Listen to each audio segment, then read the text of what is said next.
Hello.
Shri Chandy ഉമ്മനിലെ ഇവിടെ എത്തിയിട്ടുണ്ട്. എല്ലാവരും ദയവായി ഇരുന്ന് കഴിഞ്ഞാൽ നമുക്ക് പ്രോഗ്രാം യാതൊരു രീതിയിലും വൈകാതെ ആരംഭിക്കാവുന്നതാണ്. May I request everyone to kindly have your seats, please.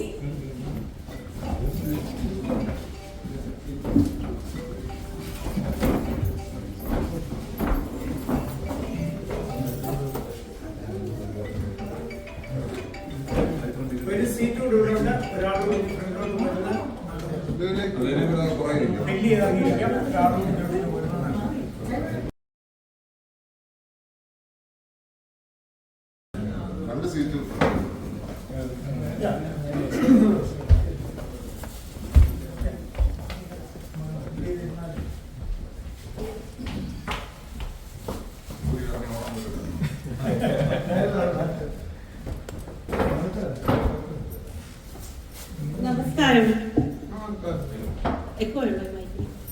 Good evening, everyone. I am Milton Matthew, your MC for this event.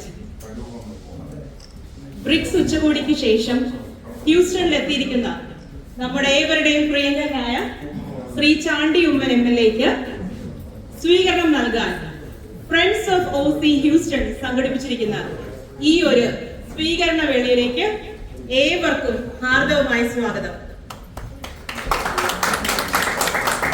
കൈയടിക്കാം. ഇത് വളരെ അഭിമാനപൂർവമായ സന്തോഷമായ ഒരു ദിവസമാണല്ലേ നമ്മൾ മലയാളികൾക്ക്. ഒരു ഡിസ്ക്ലൈമർ ഉണ്ട്. ആദ്യമായി തന്നെ ഞാൻ പറഞ്ഞുകൊള്ളട്ടെ, ഈ ഒരു പ്രോഗ്രാം യാതൊരു രീതിയിലും ഒരു രാഷ്ട്രീയ പാർട്ടിയുടെ പ്രോഗ്രാമായി കരുതരുത്. മറിച്ച് നമ്മുടെ പ്രിയങ്കരനായ മുൻ മുഖ്യമന്ത്രി ശ്രീ ഉമ്മൻ ചാണ്ടിയുടെ പ്രിയപുത്രൻ ശ്രീ ചാണ്ടി ഉമ്മൻ MLAക്ക് ശ്രീ ഉമ്മൻ ചാണ്ടിയുടെ സുഹൃത്തുക്കൾ ഫ്രണ്ട്സ് ഓഫ് OC ഹ്യൂസ്റ്റൺ കൊടുത്തിരിക്കുന്ന ഒരു സ്വീകരണമാണ്, ഒരു സ്നേഹ സ്വീകരണം മാത്രമാണിത്. നാം ഏവരും ഇന്നിവിടെ കൂടിയിരിക്കുന്നത് നമ്മുടെ പ്രിയങ്കരനായ കേരള രാഷ്ട്രീയത്തിലെ യുവ നേതാവ്, പുതുപ്പള്ളി നിയോജക മണ്ഡലത്തിലെ MLA, പുതുപ്പള്ളിയുടെ ജനനായകൻ, നമ്മുടെ ഏവരുടെയും പ്രിയങ്കരനായ ശ്രീ ഉമ്മൻ ചാണ്ടിയുടെ പ്രിയപുത്രൻ ശ്രീ ചാണ്ടി ഉമ്മൻ MLAക്ക് സ്വീകരണം നൽകാനായിട്ടാണ്. അദ്ദേഹത്തെ ഒന്ന് നേരിൽ കാണുവാൻ, അദ്ദേഹത്തിന്റെ വാക്കുകൾ കേൾക്കാനാണ് നമ്മളിവിടെ കാത്തിരിക്കുന്നത്, അല്ലെ? അതുകൊണ്ട് ഒട്ടും സമയം കളയാതെ തന്നെ നമുക്ക് പരിപാടിയിലേക്ക് കടക്കാം.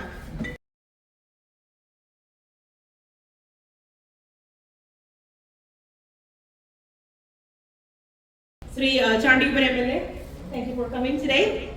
അടുത്തതായി ഈ പരിപാടിയുടെ അധ്യക്ഷൻ ശ്രീ ജോസഫ് എബ്രാഹിമിനെ ഈ വേദിയിലേക്ക് ക്ഷണിക്കുന്നു. ഒരു കയ്യടിയാവാം.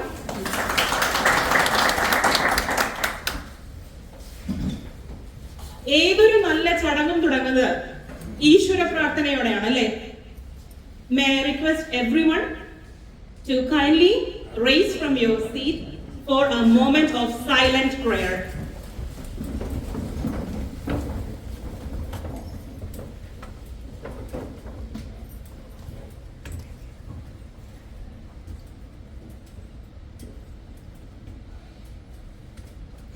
You may take your seats now.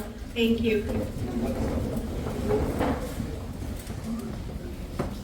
അടുത്തതായി സ്വാഗത പ്രസംഗമാണ്. ആദരണീയനായ മുൻ മുഖ്യമന്ത്രി ശ്രീ ഉമ്മൻചാണ്ടിയുടെ അടുത്ത സുഹൃത്തും Kerala university union executive committee അംഗവുമായിരുന്ന ശ്രീ വി ബാബുക്കുട്ടിയെ സ്വാഗത പ്രസംഗത്തിനായി ഞാൻ ക്ഷണിച്ചുകൊള്ളുന്നു. കയ്യടിയാവാം.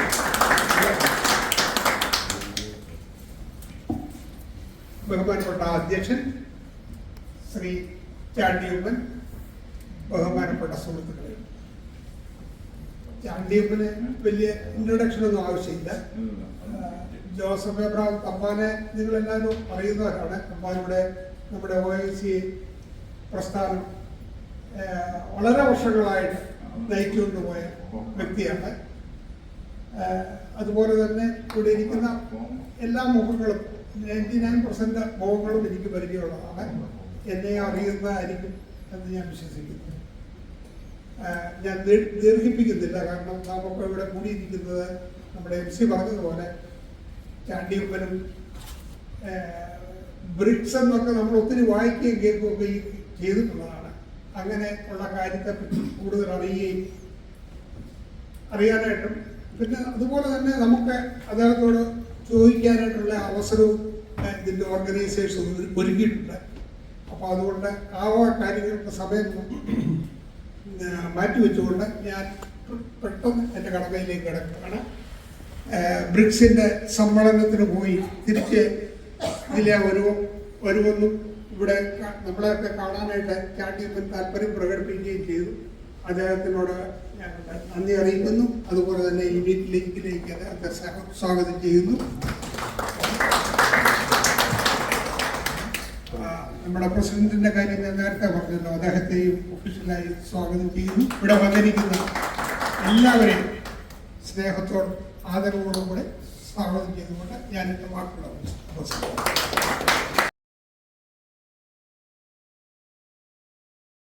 Thank you mister V Babukutty. അടുത്തതായി അധ്യക്ഷ പ്രസംഗം. ആദരണീയനായ മുൻ മുഖ്യമന്ത്രി ശ്രീ ഉമ്മൻചാണ്ടിയുടെ സഹപാഠിയും Indian Overseas Congress IOC Texas ചാപ്റ്ററിന്റെ മുൻ പ്രസിഡന്റുമായിരുന്ന ശ്രീ ജോസഫ് എബ്രാഹിമിനെ അധ്യക്ഷ പ്രസംഗത്തിനായി ഞാൻ ക്ഷണിച്ചുകൊള്ളുന്നു.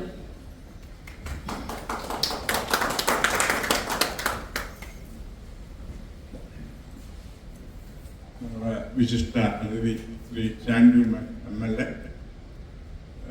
ബഹുമാനായ സദസ്യരെ, ഞാനൊരു അധ്യക്ഷ പ്രസംഗത്തിലൊന്നും മുതിരുന്നില്ല. കാരണം നിങ്ങളെപ്പോലെ തന്നെ ഞാനും നമ്മുടെ വിശിഷ്ട അതിഥിക്ക് പറയാനുള്ള കാര്യങ്ങൾ കേൾക്കാൻ ആകാംക്ഷയോടെ കാത്തിരിക്കുകയാണ്.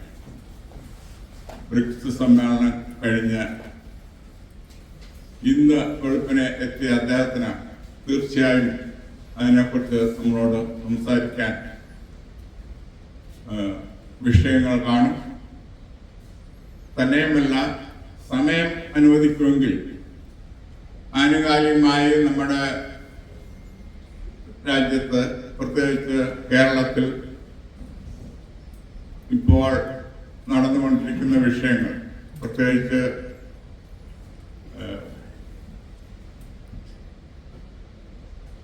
GST പരിഷ്കരണം കൊണ്ട് കേരളത്തിന് ഗുണമാണോ അതോ ദോഷമാണോ, എന്താണ് സംഭവിക്കുന്നത്?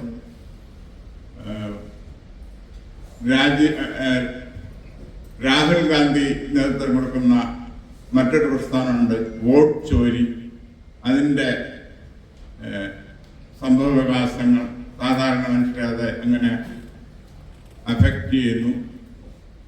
കൂടാതെ ഈ അടുത്ത ദിവസം കേൾക്കുന്ന ശബരിമലയിലെ വിഗ്രഹം സ്വർണം പൂശാനായി കൊണ്ടുപോയി അതിൻ്റെ അഴിമതി കഥകൾ അമ്പരപ്പിക്കുന്നു. അതിനെക്കുറിച്ചുള്ള സാധാരണ ജനങ്ങൾക്ക് എന്ത് മനസ്സിലാക്കാൻ സാധിക്കും? അങ്ങനെ നിരവധി ആനുകാലിക പ്രശ്നങ്ങളുടെ സമയം അനുവദിക്കുന്ന പോലെ അദ്ദേഹം അതിനെക്കുറിച്ച് സംസാരിക്കണം. നിങ്ങൾക്കൊക്കെ കേൾക്കാൻ താല്പര്യമുണ്ട്. അത് കാരണം അദ്ദേഹത്തിന് സമയവും സൗകര്യം അനുവദിച്ചുകൊണ്ട് ഞാൻ എൻ്റെ വാക്കുകൾ ഉപസംഹരിക്കുന്നു. നമസ്കാരം.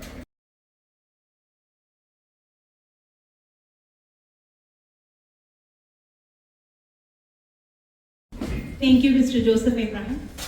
ഇനിയാണ് നാം ഏവരും പ്രതീക്ഷയോടെ കാത്തിരുന്ന ആ നിമിഷം. നമ്മുടെ പ്രിയങ്കരനായ ശ്രീ ഉമ്മൻചാണ്ടിയുടെ മകൻ,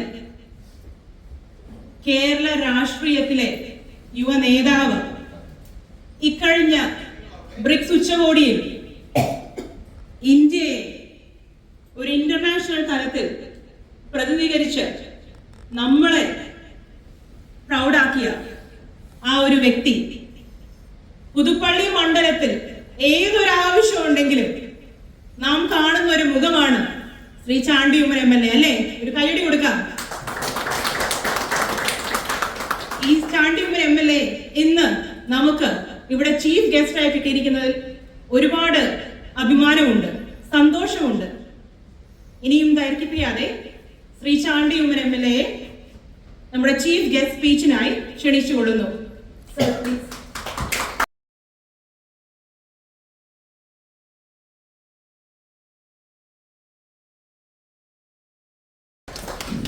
ഏറ്റവും പ്രിയപ്പെട്ട യോഗത്തിൻ്റെ അധ്യക്ഷൻ, പ്രിയപ്പെട്ട സമ്മാനങ്ങൾ, പ്രിയപ്പെട്ട കമ്പനികൾ, പ്രിയപ്പെട്ട ജഡ്ജ് ജൂലി, ജഡ്ജ് സുരേന്ദ്രൻ, പ്രിയപ്പെട്ട മേയർ കെ മാത്യു, ഏറ്റവും പ്രിയപ്പെട്ട ചേട്ടൻ, പ്രിയപ്പെട്ട സഹോദരി സഹോദരന്മാരെ, സുഹൃത്തുക്കൾ, എല്ലാവർക്കും നമസ്കാരം. ശരിക്കും പറഞ്ഞാൽ ഇങ്ങനെ ഒരു വിസിറ്റ് ഞാൻ പ്ലാൻ ചെയ്തതാണ്, വിസിറ്റിലായിപ്പോയതാണ്. ബ്രിക്സിന്റെ സമ്മേളനത്തിൽ പങ്കെടുക്കാമെന്ന് ഏറ്റവും പങ്കെടുത്തു. ചെറിയ ടെക്നിക്കൽ റീസൺസ്, ഞാൻ അതിന്റെ വിശദാംശത്തിലേക്ക് കടക്കുന്നില്ല. ടെക്നിക്കൽ റീസൺസ് കാരണം എനിക്ക് 6 ദിവസം കഴിഞ്ഞിട്ട് അങ്ങോട്ട് ചെല്ലാൻ പറ്റും. അപ്പം അവിടുന്ന് മാറുകയും വേണം, നാട്ടിലോട്ട് പോകാനും വരാത്തപ്പോൾ ഞാനിങ്ങനെ ഒരു ചെറിയൊരു ഡീറ്റൂർ എടുത്തതാണ്. അപ്പം ഇവിടെ വരുവാനും നിങ്ങളോടൊപ്പം ആയിരിക്കാൻ സാധിച്ചത് അതിയായ സന്തോഷം. കഴിഞ്ഞ വർഷം ഞാനൊന്ന് വന്നു പോയതേ ഉള്ളൂ, അപ്പോഴാണ് വീണ്ടും ഒരു അവസരം വിചാരിക്കാതെ ഈ പ്രാവശ്യം കിട്ടിയത്. അതിലേറെ സന്തോഷം. ബ്രിക്സിന്റെ സമ്മേളനത്തിൽ നമ്മുടെ നാട്ടിന്റെ സാധ്യത അവതരിപ്പിക്കുവാൻ ഒരു അവസരം ലഭിച്ചു എന്നുള്ളതാണ്. അത് എനിക്ക് ലഭിക്കാനുള്ള കാരണം സർവമത സമ്മേളനം മോസ്കോയിൽ നടത്തണം എന്നുള്ള ആഗ്രഹവുമായി മോസ്കോയിൽ ചെന്നപ്പോഴാണ് ഇതിന്റെ സംഘാടകരെ അവിടെ വെച്ച് പരിചയപ്പെട്ടത്. അപ്പോൾ ട്രഡീഷണൽ വാല്യൂസ് എന്ന് പറഞ്ഞ വിഷയത്തിൽ ബ്രിക്സ് 2 ഫോറം, അല്ലെങ്കിൽ ടു ടയർ ഉള്ള പീപ്പിൾ ടു പീപ്പിൾ കോണ്ടാക്ടിന്റെ ഭാഗമായിട്ടുള്ള സെക്കൻഡ് ടയർ ബ്രിക്സ് ഫോറത്തിൽ ഇങ്ങനെ പങ്കെടുക്കാനുള്ള അവസരം ഉണ്ട്. അതിൽ പങ്കെടുക്കണമെന്ന് പറഞ്ഞു. ഞാൻ ആദ്യം ഒന്ന് ശങ്കിച്ചു, ഇങ്ങനെ ഇരിക്കുമെന്ന് എനിക്കറിയില്ലായിരുന്നു. അത് കഴിഞ്ഞ് ഇത് കൺഫേം ആക്കി മുന്നോട്ട് പോയപ്പോഴാണ് പെട്ടെന്ന് അസംബ്ലി ആ ദിവസം അതേ സമയത്ത് വെച്ചത്. അപ്പോൾ ഞാൻ പ്രതിപക്ഷ നേതാവിനോട് സംസാരിച്ച് അദ്ദേഹത്തിനോട് കമ്മീഷൻ എടുത്തിട്ടാണ് എനിക്ക് വരാൻ പറ്റുന്നത്. ആദ്യത്തെ 4 ദിവസം എനിക്ക് മിസ് ചെയ്ത് പോയി. ഇനി അടുത്ത 28 ശേഷം തുടങ്ങുന്ന അസംബ്ലിയിൽ എനിക്ക് പങ്കെടുക്കാൻ പറ്റുന്നു. ഏതായാലും വരുമാനം നിങ്ങളോടൊപ്പം ആയിരിക്കാനും സാധിച്ച അതിന് സന്തോഷം. ബ്രസീലിൽ ശരിക്കും പറഞ്ഞാൽ വലിയൊരു അവസരമായിട്ട് തന്നെ ഞാൻ കണക്കാക്കിയാണ്. അതും അവിടെ തന്നെ ആയുർവേദത്തിന്റെ പ്രാധാന്യം എന്താണ്, അതിന്റെ ചരിത്രം എന്തായിരുന്നു, അതിന്റെ പ്രസക്തി എന്താണ്, ഈ കാലത്ത് നമുക്ക് ചെയ്യാൻ സാധിക്കുന്നത് എന്നുള്ളതിനെ കുറിച്ച് സംസാരിക്കാൻ സാധിച്ചതിൽ അതിയായ സന്തോഷമുണ്ട്. നമുക്ക് ശരിക്കും പറഞ്ഞാൽ മുറ്റത്തെ മുല്ലയ്ക്ക് മണമില്ല എന്നുള്ള സിറ്റുവേഷൻ തന്നെയാണ് ഈ കാര്യത്തിലുള്ളത്. എല്ലാ കാര്യത്തിലും നമുക്ക് മലയാളികൾക്ക് അങ്ങനെ പ്രശ്നമുണ്ടെന്ന് എനിക്ക് തോന്നുന്നു. ഈ കാര്യത്തിലും അങ്ങനെ ഒരു പ്രശ്നമുണ്ട്, നമ്മുടെ മുന്നിൽ തന്നെ ഉണ്ട്.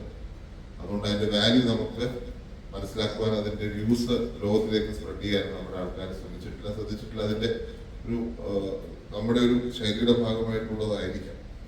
എങ്കിലും വലിയൊരു സാധ്യത നിൽക്കുന്ന ഒരു വേദിയാണ്. അപ്പോൾ അവിടെ വെച്ച് ട്രഡീഷണൽ മെഡിസിൻ വാല്യൂസിന്റെ വേദിയിൽ വെച്ച് തന്നെ ട്രഡീഷണൽ പ്രിവെന്റീവ് മെഡിസിനെ കുറിച്ച് സംസാരിക്കാൻ സാധിച്ചു എന്നുള്ളത് വലിയൊരു സന്തോഷം നൽകുന്ന കാര്യമാണ്. അതിനുശേഷം പലരും നാട്ടിൽ നിന്ന് വിളിച്ച് പറഞ്ഞത് നല്ല ഒരു ടോപ്പിക്കാണ് സംസാരിക്കാൻ പറ്റിയത് എന്നുള്ളത് ഞാൻ ഈ അവസരത്തിൽ സ്നേഹപൂർവ്വം ഞാൻ കൂടുതൽ രാഷ്ട്രീയമൊന്നും പറയുന്നില്ല. രാഷ്ട്രീയം വേദിയല്ല എന്ന് ഓൾറെഡി സ്റ്റാർട്ടിങ്ങിലെ പറഞ്ഞു വെച്ചിട്ടുള്ളത്. രാഷ്ട്രീയമൊന്നും ഞാൻ പറയുന്നില്ല. അമേരിക്കയിലെ മലയാളികൾ എന്നും ഒരു നാടിനെ സംബന്ധിച്ച് വളരെ ശക്തി പകരുന്ന ഒരു പ്രസ്ഥാനങ്ങൾ, പല പ്രസ്ഥാനങ്ങൾ ഇവിടെ ഉണ്ടെന്ന്, അത് കേരളത്തിന് കരുത്ത് പകരുന്ന ഒന്നാണ്. തീർച്ചയായിട്ടും നിങ്ങളുടെ കോൺട്രിബ്യൂഷനാണ് കേരളത്തിനെ പിടിച്ചു നിർത്തിയിരിക്കുന്നത്. ഞാൻ കഴിഞ്ഞ 2 മാസത്തിനിടയിൽ 2 വിദേശ രാജ്യങ്ങൾ പോയി, UAE-യും അതുപോലെ തന്നെ ഖത്തർ. അവിടെ എല്ലാം ഞാൻ പറഞ്ഞൊരു കാര്യമാണ്, ഇവിടെ ഞാനത് ആവർത്തിക്കുക, ഇനി പ്രവാസി വേണ്ട. എൻ്റെ നിലപാട് ഇപ്പോൾ അതാണ്. ഇനി പ്രവാസി വേണ്ട. നിങ്ങൾ ആരും സന്തോഷത്തിൽ വന്നതെന്ന് ഞാൻ വിചാരിക്കുന്നത്. ഞാൻ ഡൽഹിയിലേക്ക് പഠിക്കാൻ പോയി എനിക്ക് സന്തോഷം ഉണ്ടായിട്ട് ഞാൻ വളരെ അൺഹാപ്പി ആയിട്ടാണ് പോയത്. നമ്മൾ യൂസ്ഡ് ആയി, നമുക്കതിന്റെ നാട്ടിനെക്കാട്ട് ഇഷ്ടമായി. അത് വേറെ, നിങ്ങൾക്ക് ഇതിപ്പോൾ നാട്ടിനെക്കാട്ട് ഇഷ്ടമായിട്ടാണല്ലോ ആരും തിരിച്ചു പോകാത്തത്. പക്ഷെ നമ്മുടെ നാട്ടിലുള്ള സാഹചര്യം നമ്മളത് ഉപയോഗപ്പെടുത്തുന്നില്ല. നമ്മുടെ സ്കോപ്പ് ആയുർവേദത്തിന്റെ കാര്യം പറഞ്ഞ പോലെ തന്നെയാണ്. നമ്മുടെ സംസ്ഥാനത്തുള്ള ഓരോ ഡെവലപ്മെന്റ്സും നമുക്കത് വേണ്ട രീതിയിൽ കൊണ്ടുവരുവാൻ സാധിച്ചു. ഇപ്പം പ്രോസ്പെക്റ്റീവായിട്ടുള്ള കാര്യങ്ങളാണ് ടൂറിസം. ആയുർവേദം കമ്പൈൻ ചെയ്ത ഒരു ഹെൽത്ത് ടൂറിസം ഇപ്പൊ തന്നെ ആൾക്കാർ അവിടെ വരുന്നുണ്ട്, ഇല്ല എന്നല്ല. പക്ഷെ അതിനെ നമുക്ക് ലോകം ശ്രദ്ധിക്കുന്നത്. ഞാൻ പറയുന്നൊരു കാര്യം, ഇനി ചെറുപ്പക്കാരെ ലോകത്തിലേക്ക് വിടുക, ലോകം കേരളത്തിലേക്ക് വരിക. നമുക്കിവിടെ ഏറ്റവും വലിയ ഒരു കണ്ടെയ്നർ ട്രാൻസ്ഷിപ്മെന്റ് ഷിപ്പ് പോർട്ട് വന്നത് എറണാകുളത്തുണ്ടായിരുന്നു. ഇപ്പോൾ ഏറ്റവും വലിയ മദർഷിപ്പ് വന്നാൽ പോലും കയറാൻ പറ്റുന്ന ഒരു ഡ്രഡ്ജിങ് ആവശ്യമില്ലാത്ത ഒരു ഷിപ്പ്, നമ്മുടെ രാജാക്കന്മാർ സ്വപ്നം കണ്ടിരുന്ന, നമ്മുടെ പല ഗവൺമെന്റുകൾ ആഗ്രഹിച്ചിരുന്ന ഒരു ഷിപ്പ് പോർട്ട് ഇന്ന് നമ്മുടെ നാട്ടിലുണ്ട്. 11 മാസം കൊണ്ട് 10 ലക്ഷം കണ്ടെയ്നർ ടെർമിനൽ, 10 ലക്ഷം കണ്ടെയ്നറുകൾ അവിടെ വന്നു കഴിഞ്ഞു. ആ ഷിപ്പിന്റെ പ്രോസ്പെക്ട് എന്താണ്, നമുക്ക് ആ പോർട്ടിന്റെ പ്രോസ്പെക്ട് എന്താണെന്ന് നമുക്ക് മനസ്സിലാക്കാൻ സാധിക്കും. 11 മാസം കൊണ്ട് 10 ലക്ഷം കണ്ടെയ്നേഴ്സ് വരിക. അതുപോലെ തന്നെ അവിടെയുള്ള നോർമൽ ഇത് ട്രാൻസ്ഷിപ്മെന്റ് മാത്രമാണ്. ഇനിയുള്ള ബാക്കിയുള്ള നോർമൽ പോർട്ടിന്റെ പരിപാടികൾ കൂടി തുടങ്ങിയാൽ യാതൊരു സംശയം വേണ്ട, നമുക്ക് കേരളത്തെ മാറ്റിയെടുക്കാൻ പറ്റുന്ന ഒരു പ്രോജക്റ്റാണ്. അത് ഇന്ത്യയുടെ ഭാവിയെ കൂടി നിശ്ചയിക്കുന്നത്. അത് കേരളത്തിന്റെ മാത്രമല്ല, ഇന്ത്യയുടെ ഭാവി. കാരണം ഇത്രയും നാൾ കൊളംബോയിൽ പോയിക്കൊണ്ടിരുന്നത്, അല്ലെങ്കിൽ മറ്റൊരു സ്ഥലത്തേക്ക് പോയിക്കൊണ്ടിരുന്നതാണ് ഇന്ത്യയിലേക്ക് വരാൻ പോകുന്നത്. ആ പോർട്ടിന് അത്രയ്ക്ക് സ്ട്രാറ്റജിക് ഇമ്പോർട്ടൻസ്. ആ പോർട്ട് ഉപയോഗിച്ച് കേരളത്തെ വളർത്തുക, ഇന്ത്യയുടെ ഡെവലപ്മെന്റ് ഉറപ്പാക്കുക എന്നുള്ളത് നമുക്ക് തീർച്ചയായിട്ടും സാധിക്കുന്ന ഒരു കാര്യമാണ്. അപ്പോൾ നമുക്കറിയാം, സിംഗപ്പൂർ എന്ന് പറഞ്ഞ രാജ്യത്തിന് ഒരു ധാതു സമ്പത്തോ അല്ലെങ്കിൽ ഒരു പ്രത്യേകിച്ച് ഒന്നുമില്ല. അവിടെ ഉണ്ടായിരുന്ന ഒരു പോർട്ട് കൊണ്ടുവരുവാൻ സാധിച്ചു. പോർട്ട് കൊണ്ടുവരിക മാത്രമല്ല, അവിടെ ഒരു ഡിസിപ്ലിൻ ലീഡർഷിപ്പ് ഉണ്ടായിരുന്നു. ലീ ക്വാൻ യീ എന്ന് പറഞ്ഞ കാഴ്ചപ്പാടുണ്ടായിരുന്ന ഒരു നേതാവിന്റെ നേതൃത്വത്തിൽ നടന്ന ഒരു പ്രവർത്തനത്തിന്റെ ഫലമാണ് സിംഗപ്പൂരിലേക്കുള്ള വളർച്ച. നമ്മളെ സംബന്ധിച്ച് നമുക്ക് ഒത്തിരി സമ്പത്തുണ്ട്. സമ്പത്ത് ഒത്തിരിയുള്ള സംസ്ഥാനമാണ്. അത് ടൂറിസം മേഖലയാണെങ്കിലും ധാതു സമ്പത്തിന്റെ കാര്യത്തിലാണെങ്കിലും എല്ലാം നമുക്കുണ്ട്. നമുക്ക് കുറവുള്ളത് ഇൻഫ്രാസ്ട്രക്ചറിലാണ്. അത് റോഡിന്റെ കാര്യത്തിൽ നമുക്ക് ഇൻഫ്രാസ്ട്രക്ചറിന്റെ കുറവുണ്ട്. ആ കുറവിൽ ചില മാറ്റങ്ങൾ ഹൈവേ പണിഞ്ഞ് പൂർത്തിയാകുമ്പോൾ അത് ബേസിക് ആയിട്ടുള്ള പ്രശ്നം തീരുമെന്ന് നമുക്ക് പ്രതീക്ഷിക്കാം. പക്ഷെ നമുക്ക് ആ ഇൻഫ്രാസ്ട്രക്ചറിന്റെ കുറവുകൾ പരിഹരിച്ചു കഴിഞ്ഞാൽ നമ്മൾ വിചാരിക്കുന്ന ഒരു കുതിപ്പിലേക്ക് നമുക്ക് കേരളത്തിൽ എത്തിക്കാൻ സാധിക്കും. അതുകൊണ്ടാണ് നമ്മളിനി ചെറുപ്പക്കാരെ വിദേശത്തേക്ക് വിടുന്ന ഒരു പ്രാക്ടിക്കൽ ഐഡിയ. അതിനാണ് നമ്മൾ ഈ ഒരു തരത്തിൽ ഒരു ഡെവലപ്മെന്റിലേക്ക് നമ്മൾ ആഗ്രഹിക്കുന്നത്. പക്ഷെ മറ്റൊരു ഫീൽഡ് ഞാൻ കാണുന്ന ഒരു പ്രോസ്പെക്ട് എന്ന് പറഞ്ഞാൽ സ്പോർട്സ് ആണ്. സ്പോർട്സിനെ പോലെ നമുക്ക് നമ്മുടെ ചെറുപ്പക്കാരെ ഉപയോഗിക്കുവാനും ഒരു ഇൻഡസ്ട്രി ആയിട്ട് വളർത്തുവാൻ സാധിക്കുന്ന ഒരു ഫീൽഡില്ല. ഈ രാജ്യത്ത് തന്നെ ഏറ്റവും വലിയ എക്സാമ്പിൾ അല്ലേ, എവിടെ നോക്കിയാലും സ്പോർട്ടിങ് സ്റ്റേഡിയംസ്. ഞാനിന്ന്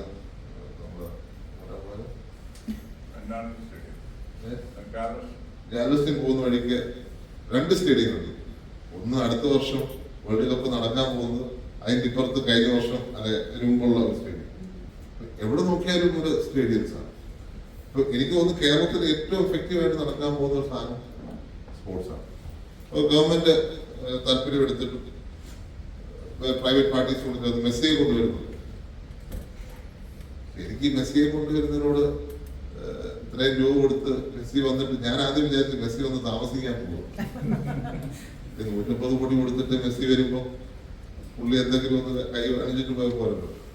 പിന്നെ മനസ്സിലായി പുള്ളി ഒരു 2 കളി കളിച്ചിട്ട് പോകും. ഈ 150 കോടി ഉണ്ടെങ്കിൽ അത് പ്രൈവറ്റ് പാർട്ടിയോട് സംസാരിച്ചാൽ മതി. ഈ പരിപാടി മാറ്റിവെച്ച് അവിടെ അത്രയും ടർഫുകൾ ഉണ്ടാക്കിയാൽ അല്ലെങ്കിൽ അത്രയും കോച്ചിങ് കൊടുക്കാനുള്ള ഓപ്ഷൻ ഉണ്ടാക്കിയാൽ നമ്മുടെ കുട്ടികൾ കളിക്കും. ഞാൻ സ്കൂളുകളിൽ ഇപ്പൊ പോയി പറയുന്നത്, അതുകൊണ്ട് മിക്കവാറും സ്കൂളുകളിൽ പോയി നിർത്തുകയല്ലേ, സ്കൂളുകളിൽ ഞാൻ പോയി പറയുന്നത് എനിക്ക് ആഴ്ച ഒരു PT മാത്രമേ ഉണ്ടായിരുന്നുള്ളൂ, എല്ലാ ദിവസവും PT ഉണ്ടാവും. കുട്ടികൾ കൈയടിക്കുന്നുണ്ട്, പക്ഷെ ടീച്ചർമാർ ചേർക്കുമ്പോൾ നമുക്കങ്ങനെ സ്പോർട്ടിംഗ് കൾച്ചർ ഡെവലപ്പ് ചെയ്യണം. അല്ലെങ്കിൽ അങ്ങനെ സ്പോർട്ടിംഗ് കൾച്ചർ ഇല്ലെങ്കിൽ ഒന്ന് ഡ്രഗ്സിന്റെ പ്രോബ്ലം, അതിനെ ഫൈറ്റ് ചെയ്യാനുള്ള ഒരു മാർഗം. 2 കുട്ടികളുടെ കരിയർ. നമ്മുടെ ആൾക്കാർക്ക് 2 കരിയറെ, ഞാൻ സ്കൂളിൽ പഠിക്കുന്ന കോളേജിൽ പഠിക്കുന്ന സമയത്ത് 2 കരിയറെ നമ്മുടെ നാട്ടിൽ പ്രബലമായിട്ടുള്ളൂ. ഇപ്പോഴും ആ പ്രബലത അങ്ങനെ നിൽക്കുക. ഒന്ന് ഡോക്ടർ, 2 എഞ്ചിനീയർ. CP ഒന്നും ഇല്ല, CPക്കാരില്ല. 2 ഇതേ ഉള്ളൂ, ഒന്നീ ഡോക്ടർ അല്ലെങ്കിൽ എഞ്ചിനീയർ. അത് കഴിഞ്ഞാൽ ലോകാവസ്ഥ, ബാക്കി എല്ലാവരും പഠിക്കാൻ കൊള്ളാത്തതാണ്. അപ്പൊ നമുക്ക് ആ ഒരു ആറ്റിറ്റ്യൂഡ് നമുക്ക് സ്പോർട്സ് ഒരു കരിയർ ആക്കണം. ഞാൻ പറയുന്നത് നമ്മുടെ നാട്ടിൽ നിന്ന് ഒരു മെസ്സി ഉണ്ടാവട്ടെ, നമ്മുടെ നാട്ടിൽ നിന്ന് റൊണാൾഡോ ഉണ്ടാവട്ടെ, നമ്മുടെ നാട്ടിൽ നിന്ന് സച്ചിനും, നമ്മുടെ നാട്ടിൽ നിന്ന് കംബ്ലിയും ഡ്രാവിഡും ഒക്കെ ഉണ്ടാവണം. അതിന് പക്ഷേ നമ്മൾ കൾച്ചർ ഡെവലപ്പ് ചെയ്യണ്ടേ? ആ കൾച്ചർ ഡെവലപ്പ് ചെയ്യണമെങ്കിൽ നമ്മുടെ സ്കൂളിൽ നിന്ന് ഉണ്ടാവും. മാത്രമല്ല കുട്ടികൾ കളിക്കാൻ സാധിക്കും. ഞാൻ MLA ആയതിനു ശേഷം ആദ്യം ചെയ്തൊരു കാര്യം, ഒരു അപ്പയുടെ പേരിൽ ഒരു സ്പോർട്ടിംഗ് ടർഫ് ഉണ്ടാക്കുക എന്നതാണ്. അതിന് ഒരാൾ 50 സെന്റ് വിട്ട് ഒരാൾ അവിടെ ടർഫ് കൊടുക്കും. സ്കൂൾ കുട്ടികൾക്ക് ഫ്രീ ആക്കണമെന്ന് നടത്തുകയാണെന്ന് ഞാൻ പറഞ്ഞിട്ടുള്ളൂ. അപ്പൊ അതേപോലെ നമുക്കിത് വളർത്തിയെടുക്കാൻ സാധിക്കണം. കഴിഞ്ഞ ദിവസം എന്റെ പിതാവിന്റെ ഓർമ്മ ദിവസം എന്ന് വെച്ച് രാഹുൽ ഗാന്ധി വന്നപ്പോൾ അദ്ദേഹം ഞങ്ങളുടെ ഒരു സ്ഥലത്തിന്റെ സ്പോർട്ടിംഗ് സ്ഥലത്തിന്റെ പണി ആരംഭിച്ചിട്ടാണ് അദ്ദേഹം പോയത്. അപ്പൊ അങ്ങനെ നമുക്കൊരു എഫേർട്ട്, ഗവൺമെന്റിനും കൂടെ കാര്യത്തിൽ എഫേർട്ട് എടുക്കും. ഇവിടുത്തെ ഗവൺമെന്റ് പത്രങ്ങൾ കൊടുക്കുന്ന പ്രാമുഖ്യം ഇവിടെ ഇപ്പോഴും എനിക്ക് തോന്നുന്നില്ല. ഇവിടെ ഇച്ചിരി പൊളിറ്റിക്സിൽ പ്രാമുഖ്യം ഉണ്ടെന്ന് തോന്നുന്നു പത്രങ്ങളിൽ. പക്ഷെ പത്രങ്ങളിൽ പലപ്പോഴും സ്പോർട്സിനാണ് ഫസ്റ്റ് പ്രയോറിറ്റി ഞാൻ കണ്ടിട്ടുള്ളത്. യൂറോപ്പിലെങ്കിലും ഞാൻ കണ്ടിട്ടുണ്ട് ഫസ്റ്റ് പേജിൽ സ്പോർട്സ് വരും. ഇവിടെ അങ്ങനെ വരുന്നത് എനിക്കറിയില്ല. ഇവിടെ ഇപ്പോഴും ട്രംപിനെ ഡോമിനേറ്റ് ചെയ്യുന്ന വാർത്തകളാണ് വരുന്നതെന്ന് എനിക്ക് തോന്നുന്നു. പക്ഷെ ബാക്കിയുള്ള സ്ഥലങ്ങളിൽ യൂറോപ്പിൽ ഞാൻ കണ്ടിട്ടുള്ള കാര്യം ഫസ്റ്റ് പ്രയോറിറ്റി സ്പോർട്സിൽ കൊടുക്കുന്നതായിരുന്നു. അപ്പൊ സ്പോർട്സ് ഒരു നമുക്ക് ഡെവലപ്പ് ചെയ്യാൻ പറ്റുന്ന ഒരു കാര്യമാണ്. ഒരു ഇൻഡസ്ട്രി ആയിട്ട് വളർത്തിയെടുക്കാൻ സാധിക്കും. ഞാനധികം വീട്ടിൽ പ്രസംഗിക്കുന്നില്ല. ഒരു ചെറിയൊരു എന്താ പറയുക ക്വസ്റ്റ്യൻ ആൻസർ സെഷനും കൂടെ വേണമെന്ന് പറഞ്ഞിട്ടുള്ളത്. പക്ഷെ ഇനി പ്രവാസികൾ വേണ്ട എന്നുള്ള ഐഡിയയിൽ നമുക്ക് വളർത്തിയെടുക്കാൻ സാധിക്കട്ടെ. പ്രവാസി വേണ്ടാന്ന് പറയുമ്പോൾ ഇവിടുത്തെ ഗവൺമെന്റ് ഒരു ആപത്ത്. അപ്പൊ എല്ലാവിധമായ കാരണം നമ്മുടെ നിങ്ങളെല്ലാം വന്ന് ഇവിടെ മാറ്റിക്കോ, പക്ഷെ നമ്മുടെ നാട് മാറുന്നില്ല. നമ്മുടെ നാട്ടിൽ ഈ ഒരു മാറ്റം അനിവാര്യമാണ്. കാരണം ന്യൂയോർക്ക് മാറി, ഞങ്ങൾക്ക് സർവ്വ സമ്മേളനത്തിനായിട്ട് പറഞ്ഞു, വത്തിക്കാനിൽ ചെന്ന് ഞങ്ങൾ സർവ്വ സമ്മേളനം നടത്തുന്നത് ആഗ്രഹിച്ചപ്പോൾ അവിടെ ഒരു മലയാളികളുണ്ട്. എല്ലായിടത്തും മലയാളികളുണ്ട് സഹായിക്കാനും. നമുക്ക് ശരിക്കും ആ പാടൊരു വിഷയം തോന്നി. ബ്രസീലിൽ ചെന്നപ്പോൾ ഒരു മലയാളിയെ കാണാൻ പറ്റി. ആരെങ്കിലും ബ്രസീലിലൊക്കെ പോകണം, ക്ലാസ് വേണ്ടെന്ന് പറയുമ്പോഴും അത് ഒരു മലയാളി പോലും ഇല്ലാത്ത. സത്യം പറയാം, ഇത്രയും നാളെ ഞാൻ ഈ വിദേശ യാത്രകൾ പോയിട്ടും മലയാളി ഇല്ലാത്തൊരു സ്ഥലം ബ്രസീലിയ മാത്രമേ ഞാൻ കണ്ടിട്ടുള്ളൂ. അവിടെ ഇന്ത്യക്കാരുണ്ട്, അംബാസിഡർ അങ്ങനെയുള്ളവരൊക്കെ അവിടെ കാണാൻ സാധിച്ചു. പക്ഷെ ഒരു മലയാളി പോലും ഇല്ലാന്ന് പറഞ്ഞപ്പോൾ എനിക്കൊരു അത്ഭുതം തോന്നി. ഏതായാലും അവിടെ ഒരു ഓപ്ഷൻ കൂടി ഞാൻ തരിക. അപ്പൊ എല്ലാവിധമായ ആശംസകൾ, അതുപോലെ പ്രത്യേകമായ നന്ദി. ഇത്തരം ഒരു ഷോർട്ട് നോട്ടീസിൽ ഒരു പരിപാടി വെച്ച് ഇവിടെ ഒരു സ്വീകരണം ഒരുക്കുന്നതിനുള്ള പ്രത്യേകമായ നന്ദി പറഞ്ഞുകൊണ്ട് ഞാൻ വാർപ്പിച്ചു.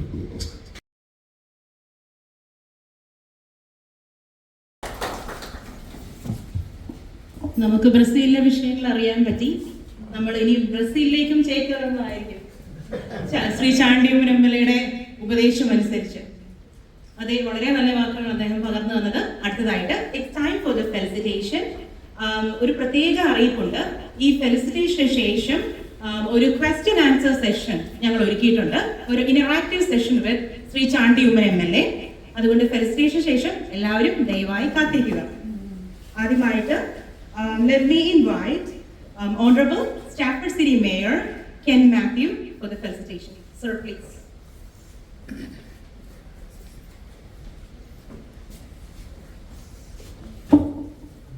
Thank you. Should I say in Malayalam or English? Malayalam മതിയില്ലയോ? എൻ്റെ അത് ലോകരുടെ എല്ലാവരുടെയും പ്രത്യേകിച്ച് കേരളത്തിലെ എല്ലാവർക്കും വളരെയധികം ഇഷ്ടമുണ്ടായിരുന്ന ഒരു നല്ല മനുഷ്യൻ, നേതാവ് ആയിരുന്ന ചാണ്ടി ഉമ്മൻ്റെ പിതാവ് ഉമ്മൻചാണ്ടി. ചിലപ്പോൾ എനിക്ക് കൺഫ്യൂഷൻ വരുന്നത് കേട്ടോ, Chandy Oommen Oommen Chandy.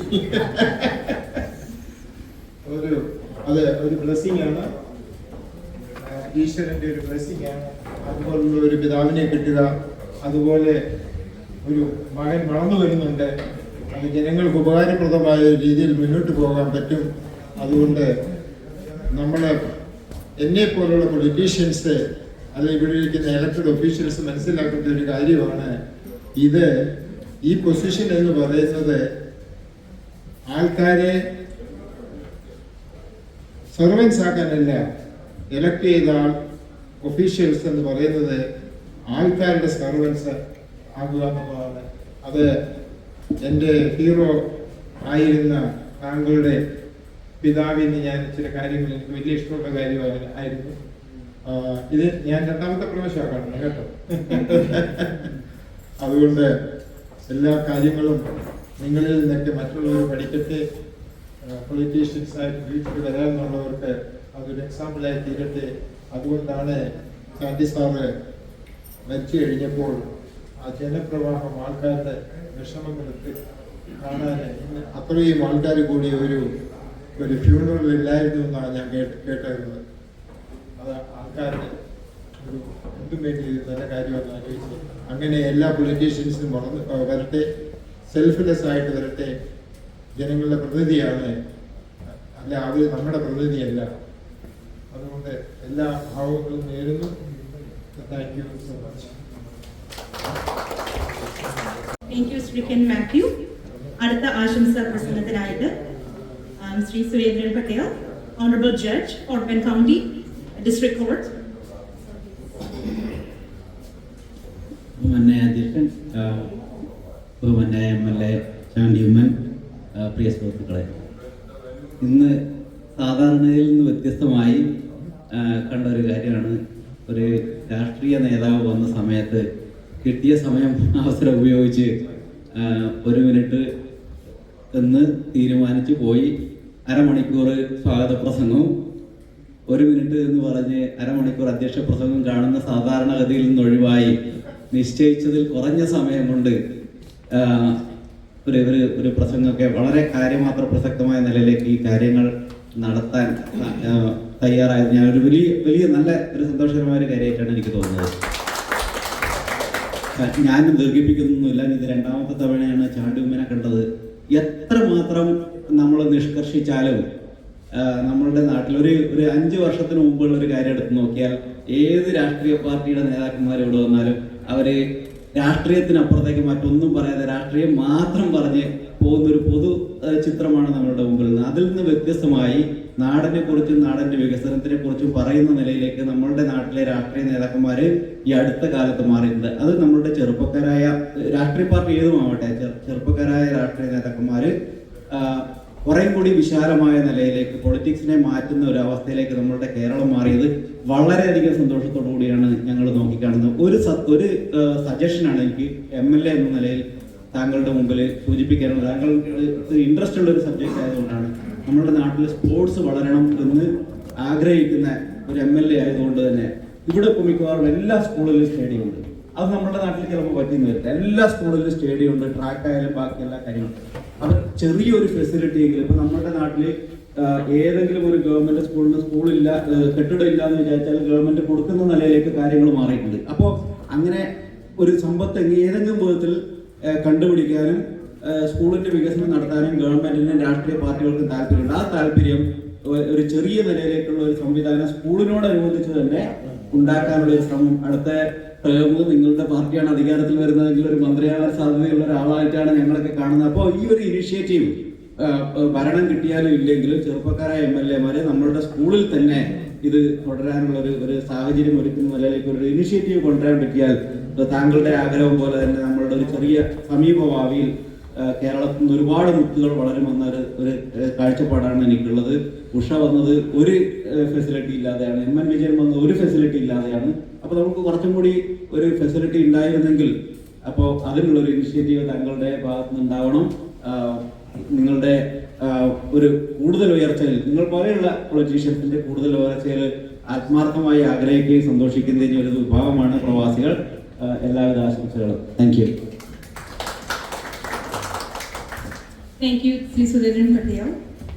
Next, may I invite Julie Matthew, Honorable Speech.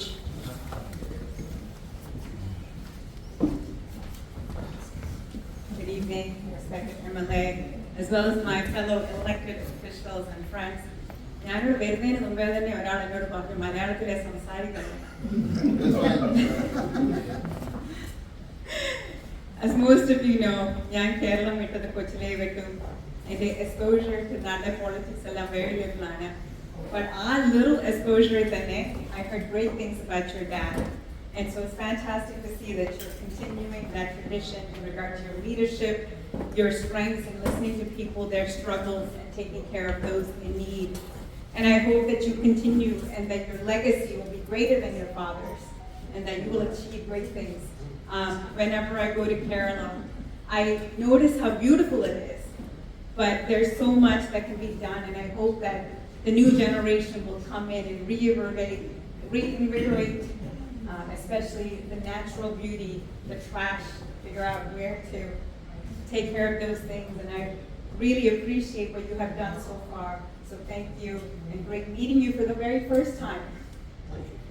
Congratulations. Thank you, Judge Julie Matthew. അടുത്തതായി സ്വാഗത പ്രസംഗത്തിനായി ഞാൻ ക്ഷണിക്കുന്നു mister Baby Manakkunnil, president comma.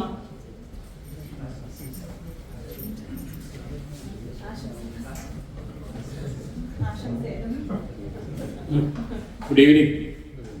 ഈ യോഗത്തിൻ്റെ അധ്യക്ഷൻ ജോസഫ് അബ്രഹാം, നമ്മുടെ പ്രിയങ്കരനായ MLA ആൻഡ് ഹ്യൂമൻ, പ്രിയമുള്ള സുഹൃത്തുക്കളെ, നിങ്ങൾക്ക് എല്ലാവർക്കും അറിയാം ഈ മീറ്റിംഗ് വിളിച്ചു കൂട്ടാനായിട്ട് ബാബു കുട്ടിയും അതുപോലെ തന്നെ മനസ്സിനൊക്കെ 1-2 ദിവസം ഇതിനകത്ത് വിളിച്ചു കൂട്ടിയിട്ടുള്ളൂ അല്ലേ.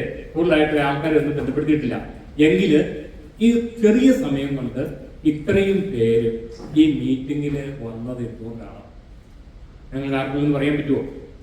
ഇപ്പോൾ നമ്മളെല്ലാവരും കേരളത്തെ ഉറ്റുനോക്കുന്നത് കേരളത്തിൻ്റെ മുമ്പോട്ടുള്ള ഭാവി, ആ ഭാവി നല്ല രീതിയിൽ കൊണ്ടുപോകാൻ വേണ്ടി നമ്മളെല്ലാവരും ആഗ്രഹിക്കുന്നത് ചെറുപ്പക്കാരായിട്ടുള്ള കേരള ജനതയെ സ്നേഹിക്കുന്ന, കേരളത്തിൻ്റെ നല്ല ഭാവി മുന്നിൽ കണ്ടുകൊണ്ട് മുമ്പോട്ട് വരാൻ സാധിക്കുന്ന ഒരു നേതൃത്വത്തെയാണ്.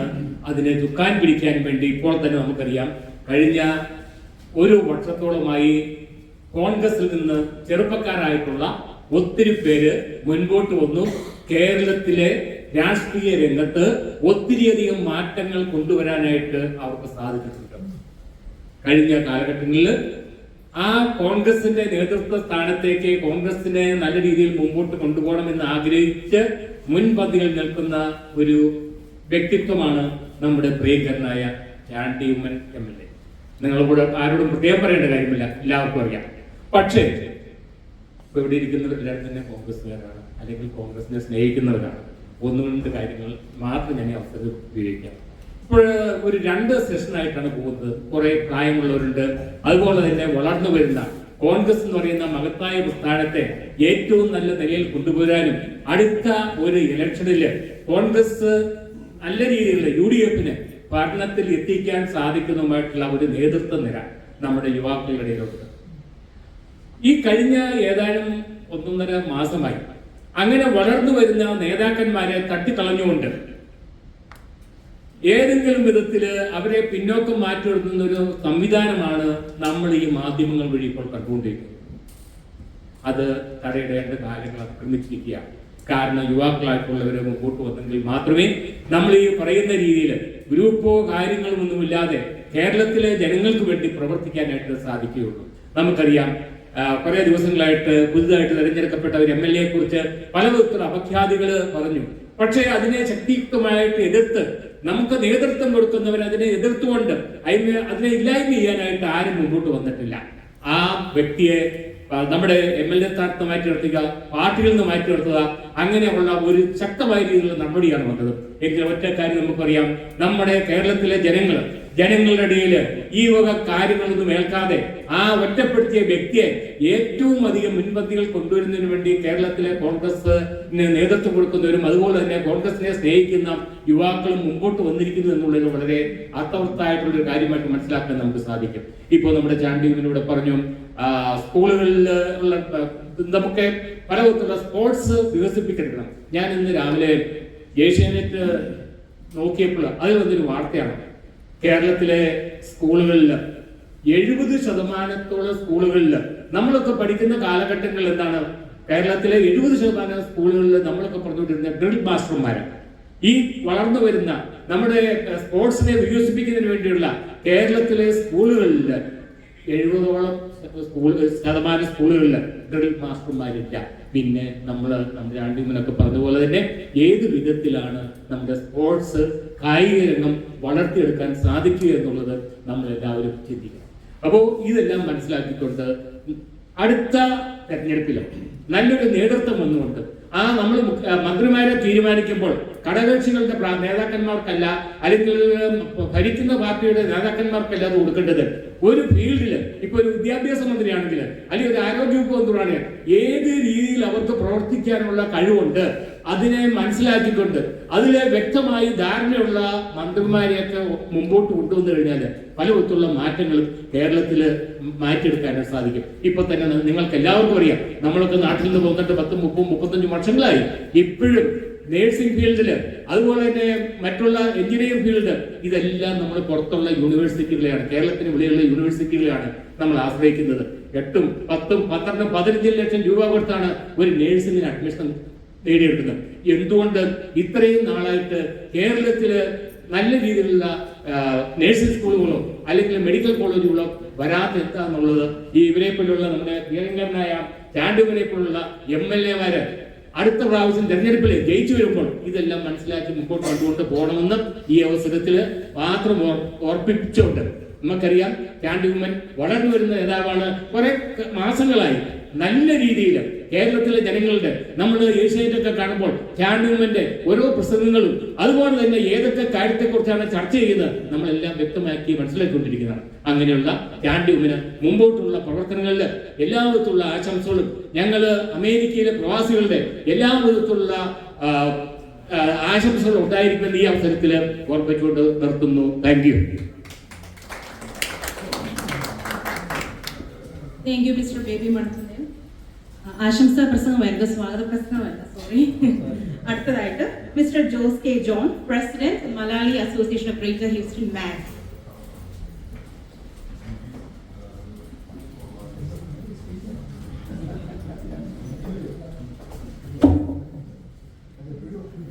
യോഗ അധ്യക്ഷൻ, നമ്മുടെ പ്രിയപ്പെട്ട എല്ലാം പ്രിയങ്കരനായ ചീഫ് ഗസ്റ്റ് പ്രിയപ്പെട്ട ചാണ്ടി ഉമ്മൻ MLA, വിശേഷാതിഥികളെ, പ്രിയപ്പെട്ട സുഹൃത്തുക്കളെ, വളരെയേറെ സന്തോഷവും അഭിമാനവും തോന്നുന്നു. ഇതുപോലെയുള്ള ചെറുപ്പക്കാരൻ MLA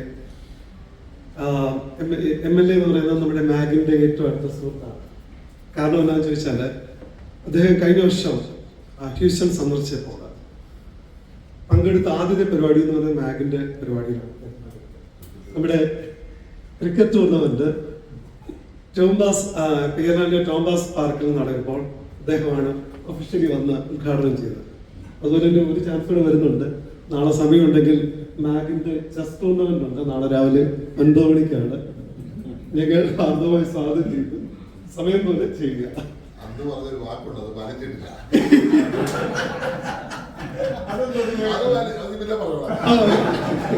ഓക്കെ, തീർച്ചയായിട്ടും നമ്മൾ പാലിക്കുന്നതാണ്.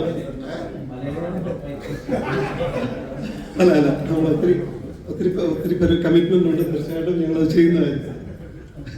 കാരണം ഞങ്ങളുടെ സെക്രട്ടറി ഈ പ്രാവശ്യം നാട്ടിൽ വന്നപ്പോൾ അദ്ദേഹത്തെ കണ്ടു, സംസാരിച്ചു എന്ന് പറഞ്ഞു. രാജേഷ് കണ്ടു എന്ന് സംസാരിച്ചു എന്ന് എന്നോട് പറഞ്ഞിരുന്നു. തീർച്ചയായിട്ടും കേരളം ആകാംക്ഷയോടെ നോക്കിക്കാണുന്ന ഒരു വ്യക്തിത്വമാണ് പ്രിയപ്പെട്ട ചാണ്ടി ഉമ്മൻ. അദ്ദേഹത്തിന്റെ പിതാവിനെ പറ്റി ഞാൻ പറയാതെ നിങ്ങൾക്ക് എല്ലാവർക്കും അറിയാമല്ലോ. കേരളം കണ്ട ഏറ്റവും ജനകീയനായ ഒരു മുഖ്യമന്ത്രി. അദ്ദേഹത്തിന് കൊടുത്ത യാത്രയപ്പ് മാത്രം മതി എന്താണ് അദ്ദേഹം എന്തായിരുന്നു എന്ന് മാത്രം അറിയാം. അത് ഞാനൊരു കാര്യം മാത്രം ഓർപ്പിക്കുകയാണ്. അദ്ദേഹത്തിന് വിലാപയാത്ര ഇങ്ങനെ കടന്നു പോകുമ്പോൾ എനിക്ക് തോന്നുന്നു ചെങ്ങന്നൂരോ തിരുവല്ലയോ അവിടെ എവിടെയോ വെച്ചാണ് ഒരു പിതാവ് തന്റെ മകനെ കൂട്ടിക്കൊണ്ട് ബസ്സിന്റെ പുറകെ ഓടുകയാണ്. ഒരു 10 മിനിറ്റോളം വണ്ടിയുടെ പുറകെ ഓടുന്നുണ്ട്. ആ സമയത്ത് പ്രിയപ്പെട്ട MLA-യുടെ മാനസികാവസ്ഥ നമുക്ക് എല്ലാവർക്കും അറിയാമല്ലോ എങ്ങനെയാണെന്നുള്ളത്. അദ്ദേഹം ഇതെങ്ങനെയോ കണ്ട് അവരോട് അവരോട് പറഞ്ഞു ഡോറ് തുറക്കുക, വണ്ടി നിർത്താൻ പറഞ്ഞു. അദ്ദേഹം അവിടെ വണ്ടി നിർത്തി ഈ പിതാവിനെയും മകനെ അകത്ത് കയറ്റി പ്രിയപ്പെട്ട ഉമ്മൻചാണ്ടി സാറിനെ കാണിച്ചിട്ടാണ് ആ ഒരു പിതാവ് അദ്ദേഹത്തെ കെട്ടിപ്പിടിച്ചിട്ടാണ് പോയത്. അങ്ങനെ ഒത്തിരി വൈകാരികമായ മുഹൂർത്തങ്ങൾ നമ്മൾ എല്ലാവരും നേരിട്ട് കണ്ടാണ്. അങ്ങനെയുള്ള ഒരു ജനകീയനായ ഒരു മുഖ്യമന്ത്രിയുടെ പ്രിയപുത്രൻ, കേരളം ഉറ്റുനോക്കുന്ന ഒരു മഹത് വ്യക്തി. അദ്ദേഹം കേരളത്തിന്റെ ഭാവി മുഖ്യമന്ത്രിയാകാൻ നമ്മളെ എല്ലാവർക്കും നമുക്ക് പ്രതീക്ഷയോടെ കാണാം. കേരളത്തിന്റെ ഒരു നല്ലൊരു നേതാവായി വളർന്നു വരട്ടെ. മാഗിന്റെ മലയാളി അസോസിയേഷൻ ഓഫ് ഗ്രേറ്റ് അക്യൂസിന്റെ എല്ലാവിധമായ ആശംസകളും നേർന്നുകൊണ്ട് എന്റെ വാക്കുകൾ നിർത്തുന്നു.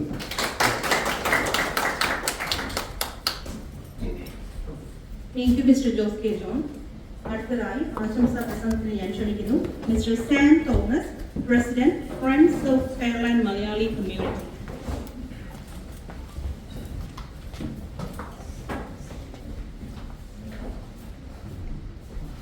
നമസ്കാരം.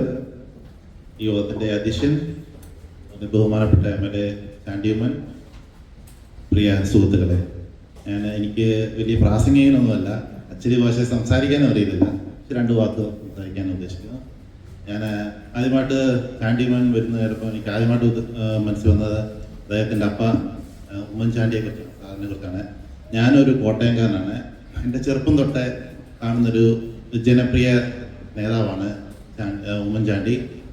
ഏത് കല്യാണത്തിന് പോയാലും ഒരു ഉദ്ഘാടനമാണെങ്കിലും ജാഥയാണെങ്കിലും എപ്പോഴും ഞാൻ പലപ്പോഴും കണ്ടിട്ടുണ്ട്, സംസാരിച്ചിട്ടുണ്ട്. എല്ലാ മനുഷ്യരുടെ ഇടയിൽ ഒരു വാഹന വ്യൂഹമോ സെക്യൂരിറ്റി ഗാർഡോ ഒന്നുമില്ലാതെ നമ്മുടെ ഇടയിൽ മനസ്സിൽ കയറിയ ഒരു നേതാവാണ്. ആ നേതാവിൻ്റെ മോൻ ചാണ്ടി വരുമെന്ന് പറഞ്ഞപ്പം നമ്മുടെ ഒരു MLA വരുന്നതായിട്ടല്ല എനിക്ക് തോന്നുന്നത്, നമ്മുടെ ഒരു ഫാമിലി മെമ്പർ വരുന്നതായിട്ടാണ് തോന്നിയത്. അപ്പം ഇത്രയും തിരക്കിനിടയിലും ബ്രിക്സിൻ്റെ ഉച്ചകോടിയുടെ ഇടയിലാണെങ്കിലും നമ്മളൊന്ന് കാണാനും ഒന്ന് മീറ്റ് ചെയ്യാനും വന്നതിൽ വളരെ നന്ദി. പിന്നെ അതുപോലെ തന്നെ ഞങ്ങൾക്ക് ഫ്രണ്ട്സ് ഓഫ് കേരള മലയാളി കമ്മ്യൂണിറ്റിക്ക് ഒരു കടമയുണ്ട്. ഞങ്ങളുടെ ഓണപരിപാടിയിൽ ഞങ്ങൾ അറേഞ്ച് ചെയ്തപ്പം ഏറ്റവും ആദ്യമേ ഞങ്ങൾക്ക് വിഷ് ചെയ്തൊരു വീഡിയോ തന്നത് ചാണ്ടി ഉമ്മൻ സാറാണ്. അപ്പം എന്തായാലും അത് നല്ലൊരു നിമിത്തമായിരുന്നു. ഞങ്ങളുടെ പരിപാടി അതിഗംഭീരമായിട്ട് ഓണപരിപാടി ആഘോഷിച്ചു. അപ്പം ഫ്രണ്ട്സ് ഓഫ് കേരളൻ്റെ പേരിലും വളരെ നന്ദി. പിന്നെ ഐ ബിലീവ് നമ്മുടെ ഫ്യൂച്ചർ എന്ന് പറഞ്ഞാൽ നമ്മുടെ നാടിൻ്റെ ഫ്യൂച്ചർ എന്ന് പറഞ്ഞാൽ യുവ നേതാക്കന്മാരിലാണ്. അപ്പം ഈ നമ്മുടെ ഒരു നാടിൻ്റെ ഒരു കുഴപ്പമെന്ന് പറഞ്ഞാൽ രാഷ്ട്രീയക്കാർക്ക് വിഷൻ പലർക്കും ഉണ്ട്, പക്ഷേ എല്ലാവരും they spend more time on the രാഷ്ട്രീയം and forget about the development. അപ്പം ചാണ്ടിമനെ പോലെ ചുറിയുറുക്കും വിഷനും ഒക്കെ ഉള്ള യുവ നേതാക്കൾ നമ്മുടെ നാടിന് നല്ല കാര്യങ്ങൾ ചെയ്യട്ടെ എന്ന് ആശംസിക്കുന്നു. Thank you.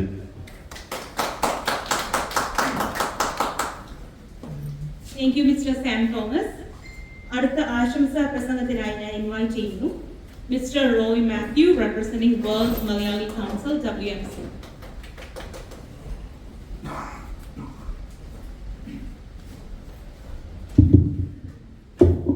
ഇന്ന് ഈ മീറ്റിങ്ങിന് അധ്യക്ഷം വഹിക്കുന്ന എബ്രഹാം ജോസഫ്, നമ്മുടെ വിശിഷ്ടാതിഥിയായി നമ്മളിന്ന് ആരെ അനുമോദിക്കുവാൻ വേണ്ടി ഇവിടെ കൂടിയിരിക്കുന്നു പുതുപ്പള്ളിയുടെ ജനനായകൻ ചാണ്ടി ഉമ്മൻ. നമുക്കറിയാം നമ്മുടെ കൗണ്ടി ഓഫീഷ്യൽസ്, സിറ്റി മേയേഴ്സ്, അതുപോലെ ഇന്നിവിടെ എത്തിയിരിക്കുന്ന എല്ലാവരുടെ ഈ ഒരു അവസരം വളരെ ഭാഗ്യകരമായ ഒരു അവസരമായി ഞാൻ കാണുകയാണ്. മറ്റൊന്നുമല്ല, ചാണ്ടി ഉമ്മനെ കുറിച്ച് പറയുമ്പോൾ നമുക്ക് ഏവർക്കും അറിയാവുന്നതുപോലെ അദ്ദേഹത്തിൻ്റെ പിതാവിൻ്റെ കാര്യമാണ് എല്ലാവരും ആദ്യം പറയുന്നത്. അത് മറ്റൊന്നും കൊണ്ടല്ല, ഒരു രാഷ്ട്രീയക്കാരനേക്കാൾ ഉപരി ഒരു ജനസേവകനായിട്ടാണ് ഞാൻ അദ്ദേഹത്തെ കാണുവാനായിട്ട് ആഗ്രഹിക്കുന്നത്. അത് ജനം മനസ്സിലാക്കിയത്, അല്ലെങ്കിൽ രാഷ്ട്രീയക്കാരല്ലാത്തവർ മനസ്സിലാക്കിയത് അദ്ദേഹത്തിൻ്റെ മരണശേഷമായിരുന്നു എന്നതാണ് സത്യം. അദ്ദേഹത്തിൻ്റെ വിലാപയാത്ര കടന്നുപോയപ്പോൾ അത് നമുക്കേവർക്കും മനസ്സിലായ ഒരു കാര്യമാണ്. അതുകൊണ്ട് തന്നെ നമുക്ക് അറിയാം, നല്ല വിഷനുള്ള ഒരു നേതാവാണ് ചാണ്ടി ഉമ്മൻ. ഇന്ന് അദ്ദേഹത്തിൻ്റെ പ്രസംഗത്തിൽ പറഞ്ഞ ഒരു കാര്യം ഞാൻ ശ്രദ്ധിക്കുകയായിരുന്നു. നമ്മുടെ കുഞ്ഞുങ്ങൾ വിദ്യാഭ്യാസത്തോടൊപ്പം തന്നെ ആരോഗ്യപരമായും ശാരീരികമായും അതുപോലെ സ്പോർട്സിലുമൊക്കെ വളരണം. ഈ സ്പോർട്സ് കൊണ്ട് അവരുടെ ആരോഗ്യം അല്ലെങ്കിൽ അവരുടെ മാനസികമായ വളർച്ച കൊണ്ടുവരാൻ കഴിയുമെന്നുള്ള ആ ഒരു ദീർഘവീക്ഷണം അത് ഇനിയുമാണെങ്കിലും വളരെ വ്യക്തമായി നടപ്പാക്കുവാൻ കഴിയും എന്ന ഒരു വിഷൻ അദ്ദേഹത്തിനുള്ളത് നല്ല കാര്യമാണ്. അങ്ങനെയുള്ള നേതാക്കന്മാർ ഉണ്ടാകേണ്ടത് അത്യാവശ്യവുമാണ്. ഒരു രാഷ്ട്രീയ നേതാവിനേക്കാൾ ഉപരി അദ്ദേഹത്തെ ഒരു ജനനായകനായി കാണുവാനായി ഞാൻ ആഗ്രഹിക്കുന്നു. തീർച്ചയായും രാഷ്ട്രീയത്തിന് അധികമായി ജനിച്ചു കഴിഞ്ഞാൽ എല്ലാവരെയും ഉൾക്കൊള്ളുന്ന ഒരു നേതാവായി അദ്ദേഹം വളരട്ടെ. അദ്ദേഹത്തിൻ്റെ തുടർന്നുള്ള എല്ലാ കാര്യങ്ങളിലും വേൾഡ് മലയാളി കൗൺസിലിൻ്റെയും എൻ്റെയും എല്ലാവിധമായ ആശംസകളും അറിയിച്ചുകൊണ്ട് എല്ലാവിധമായ ഭാവങ്ങളും നേർന്നുകൊണ്ട് നിർത്തട്ടെ. നന്ദി. Thank you mister Roy Mathew. അടുത്ത ആശംസാ പ്രസംഗത്തിനായി ഞാൻ സ്വാഗതം ചെയ്യുന്നു Manoj Pukkazhal, police captain, prison 3, ഹോബൻ കൗണ്ടി. എല്ലാവർക്കും നമസ്കാരം. പണ്ട് ശ്രീ ഉമ്മൻചാണ്ടി സാറ്, ശ്രീ കെ കരുണാകരൻ തുടങ്ങിയവരോടുള്ള ആരാധന മൂലമാണ് ഞാൻ 8, 9, 10 ക്ലാസ്സുകളിൽ KSU സ്ഥാനാർത്ഥിയും മത്സരിച്ച് ജയിച്ചൊരു ചരിത്രമാണ് എനിക്ക്. പിന്നെ ഇവിടെ വന്നതിന് ശേഷം അങ്ങനെ ഒന്നും പറയാറില്ല. അപ്പോൾ ബഹുമാനപ്പെട്ട MLA യുടെ അച്ഛൻ്റെ ഒരു ആരാധകനാണ് ഞാൻ. അദ്ദേഹം വളരെ ജനകീയനാണ്. അതുപോലെ തന്നെ അദ്ദേഹവും ആയിത്തീരട്ടെ എന്ന് ആശംസിക്കുന്നു. ഒപ്പം ചെറിയൊരു കാര്യം പറഞ്ഞുകൊണ്ടിട്ട്, ഏതൊരു നാടിൻ്റെയും നട്ടെല്ലാണ് അവിടുത്തെ പോലീസ് എന്ന് പറഞ്ഞ സംവിധാനം. അപ്പോൾ മിക്കവാറും അടുത്ത മിനിസ്ട്രി കോൺഗ്രസ് മിനിസ്ട്രി ആവാൻ സാധ്യതയുണ്ട്.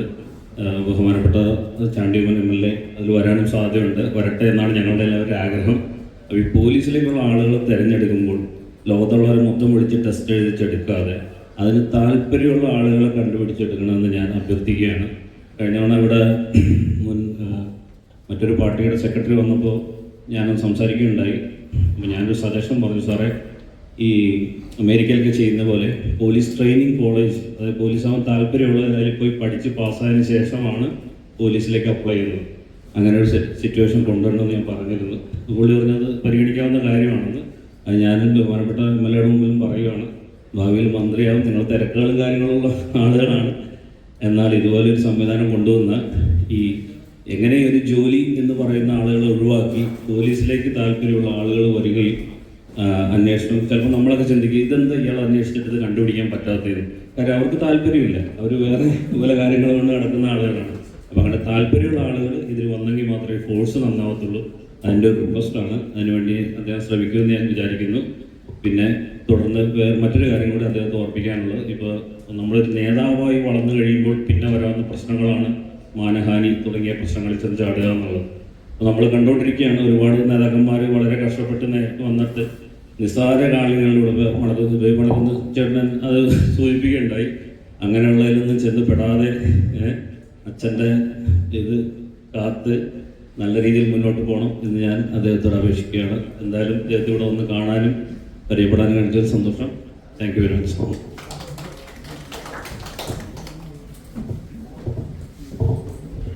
Thank you sir.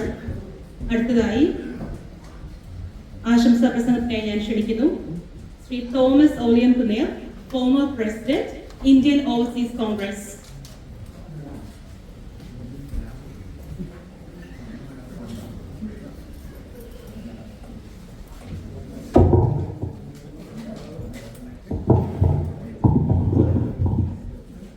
ഈ വേദിയുടെ അധ്യക്ഷൻ ബഹുമാനപ്പെട്ട ശ്രീ ജോസഫ് എബ്രഹാം, പുതുപ്പള്ളിയുടെ പ്രിയങ്കരനായ യുവ MLA ശ്രീ ചാണ്ടി ഉമ്മൻ, വേദിയിലിരിക്കുന്ന എൻ്റെ പ്രിയപ്പെട്ട സുഹൃത്തുക്കൾ, ഇന്ത്യയുടെ മഹത്തായ ജനാധിപത്യത്തിൻ്റെ മതേതരത്വത്തിൻ്റെ ഭരണഘടനയുടെ മൂല്യങ്ങൾ ഉയർത്തിപ്പിടിച്ചുകൊണ്ട് കഴിഞ്ഞ 180 വർഷക്കാലം ഇന്ത്യയെ ഇന്നത്തെ ഇന്ത്യയാക്കി മാറ്റിയ ഇന്ത്യൻ നാഷണൽ കോൺഗ്രസിൻ്റെ സമുന്നതനായ നേതാവ്, പുതുപ്പള്ളിക്കാരുടെ പ്രിയപ്പെട്ട MLA, കഴിഞ്ഞ 50 വർഷക്കാലം പുതുപ്പള്ളിയുടെ ജീവനാഡിയായിരുന്ന ശ്രീ ഉമ്മൻചാണ്ടിയുടെ പിന്തുടർച്ചക്കാരൻ ശ്രീ ചാണ്ടി ഉമ്മനെ ഈ വേദിയിൽ സ്വീകരിക്കുന്നതിന് അതിയായ സന്തോഷമുണ്ട്. അദ്ദേഹം ഇവിടെ എത്തിയിരിക്കുന്നത് ഉമ്മൻചാണ്ടിയുടെ മകനായിട്ടല്ല, പുതുപ്പള്ളിക്കാരുടെ MLA, UDF രാഷ്ട്രീയത്തിൻ്റെ സമന്വിതനായ കോൺഗ്രസ് പാർട്ടിയുടെ MLA ആയിട്ടാണ് അദ്ദേഹം ഇവിടെ എത്തിയിരിക്കുന്നത്. കേരളത്തിൽ നമുക്കറിയാം, 1970-ലാണ് ഞാൻ ആദ്യമായിട്ട് ഉമ്മൻചാണ്ടിയുമായിട്ട് പരിചയപ്പെടുന്നത്.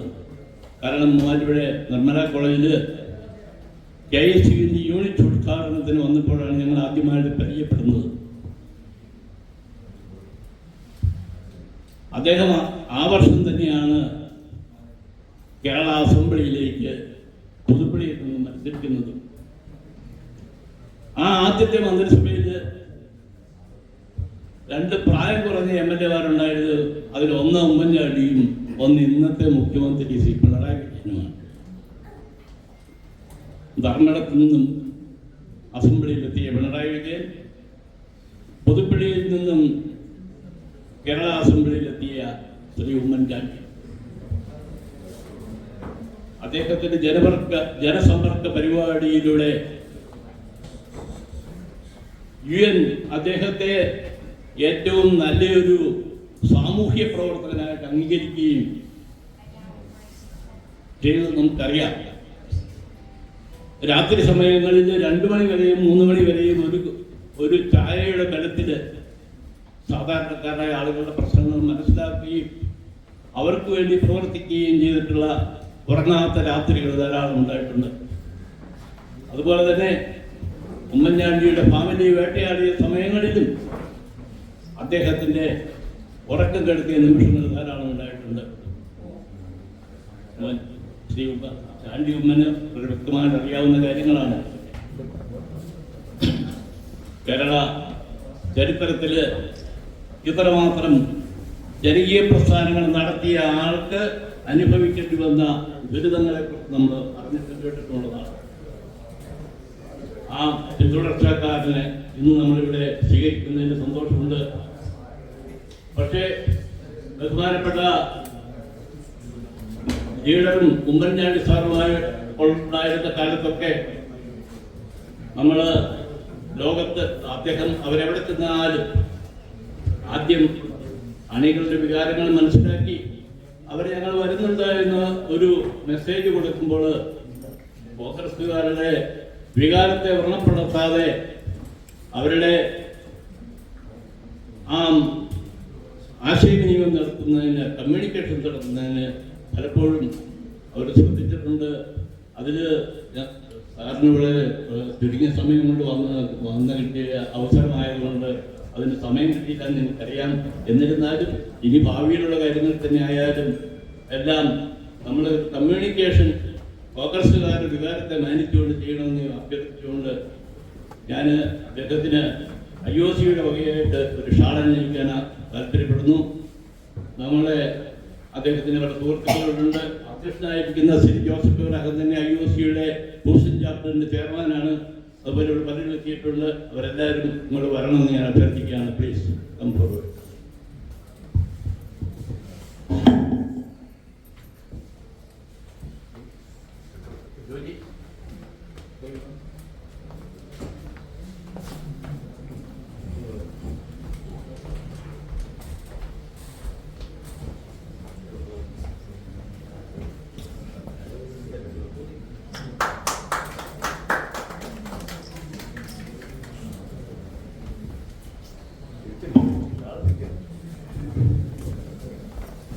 അതുപോലെ വളരെ നല്ല ഉമ്മൻചാണ്ടി സാറെന്ന് 18 വയസ്സുള്ളപ്പോഴാണ് 26 വയസ്സുള്ളപ്പോഴാണ് അസംബ്ലിയിൽ വന്നത്.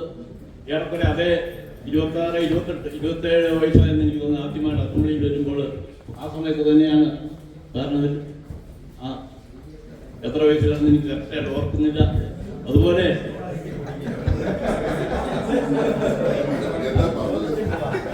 ഉമ്മൻചാണ്ടി സാർ ആദ്യമായിട്ട് അസംബ്ലിയിൽ വരുന്നത് അദ്ദേഹത്തിന് 27 വയസ്സേ ഉണ്ടായിരുന്നുള്ളൂ.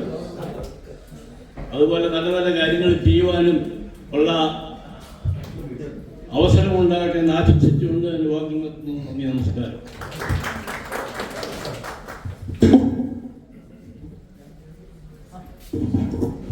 Thank you Shri Thomas Oliyankunnel. അടുത്തതായിട്ട് നമുക്ക് ഈ മനോഹരമായ ബിൽഡിംഗ് എല്ലാ സൗകര്യങ്ങളും കൂടി ഒരുക്കി തന്ന Shri Reji Kurian, CEO Cooper valve സിസ്റ്റത്തിനെ ഞാൻ ആശംസാ പ്രസംഗത്തിനായി ക്ഷണിച്ചുകൊള്ളുന്നു. നല്ലൊരു കൈയടി കൊടുക്കാം. ഈ ഒരു ചുരുങ്ങിയ സമയം കൊണ്ട് ഈ ബിൽഡിംഗ് ഇത്രയും നന്നായിട്ട് നമുക്ക് ഒരുക്കി തന്ന വ്യക്തിയാണ്.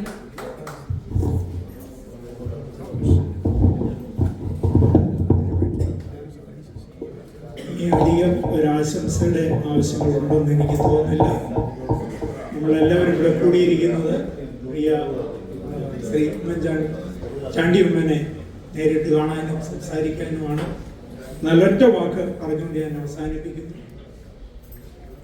നല്ലൊരു ജന്മം കൊണ്ട് അനേകരുടെ ജീവിതത്തെ നല്ല രീതിയിൽ വാർത്തെടുക്കുവാൻ, ജനിച്ചത് എന്തിനാണെന്നും ജീവിക്കുന്നത് എന്തിനാണെന്നും ആർക്കു വേണ്ടിയാണെന്നും എന്ന ഉത്തമ ബോധത്തോടെ ഈ ഭൂമിയിൽ ജനിച്ച് നന്നായി ജീവിച്ച് സമൂഹത്തിന് എൻ്റെ പ്രതിബദ്ധതെല്ലാം ചെയ്ത് ഇന്ന് നിത്യതയിൽ വിശ്രമിക്കുന്ന ശ്രീ ഉമ്മൻചാണ്ടി സാറിൻ്റെ പ്രിയ മകനോട് ഒറ്റ വാക്യം പറയാനുള്ളൂ.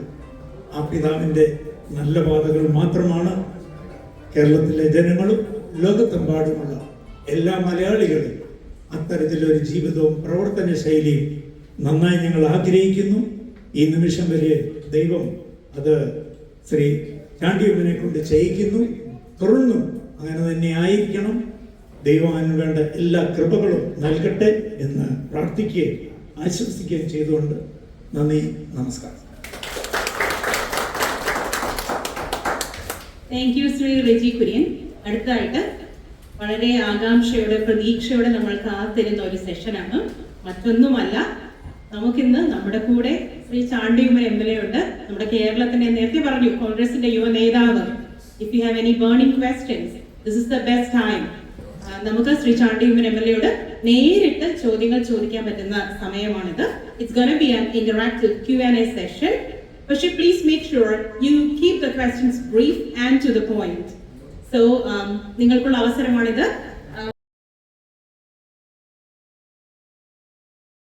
ഇല്ലാത്തത് കൊണ്ട് you can either ask from there. അവിടെ നിന്ന് തന്നെ ക്വസ്റ്റ്യൻ ചോദിക്കാം, അല്ലെങ്കിൽ ഇവിടെ ഫ്രണ്ടിൽ വന്ന് ക്വസ്റ്റ്യൻ ചോദിക്കാവുന്നതാണ്. Yeah. So, okay.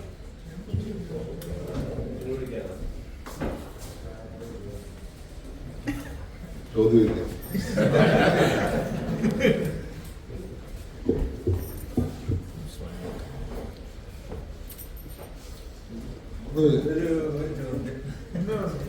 രണ്ട് ഇവിടെ പറഞ്ഞ ഒരു പ്രപ്പോസൽ സ്പോർട്സിന്റെ എൻഹാൻസ് ചെയ്യുക, അങ്ങനെ ഒരു കൾച്ചർ ഉണ്ടാക്കുക. നമ്മുടെ ഇവിടെ കേരളത്തിലുള്ള ഒരു ബുദ്ധിമുട്ട് ഞങ്ങൾ മനസ്സിലാക്കുന്നത്, എത്ര പ്രോജക്റ്റ് ഉണ്ട് അതിനുള്ള ഫൈനാൻസ് നമ്മൾ എങ്ങനെ റേസ് ചെയ്തെടുക്കും, അതിനുള്ള പ്ലാനുകൾ എങ്ങനെ ഉണ്ടാക്കും. മണിയില്ലാതെ ഒരു പ്രോജക്റ്റ് അവിടെ നടക്കുകയില്ല.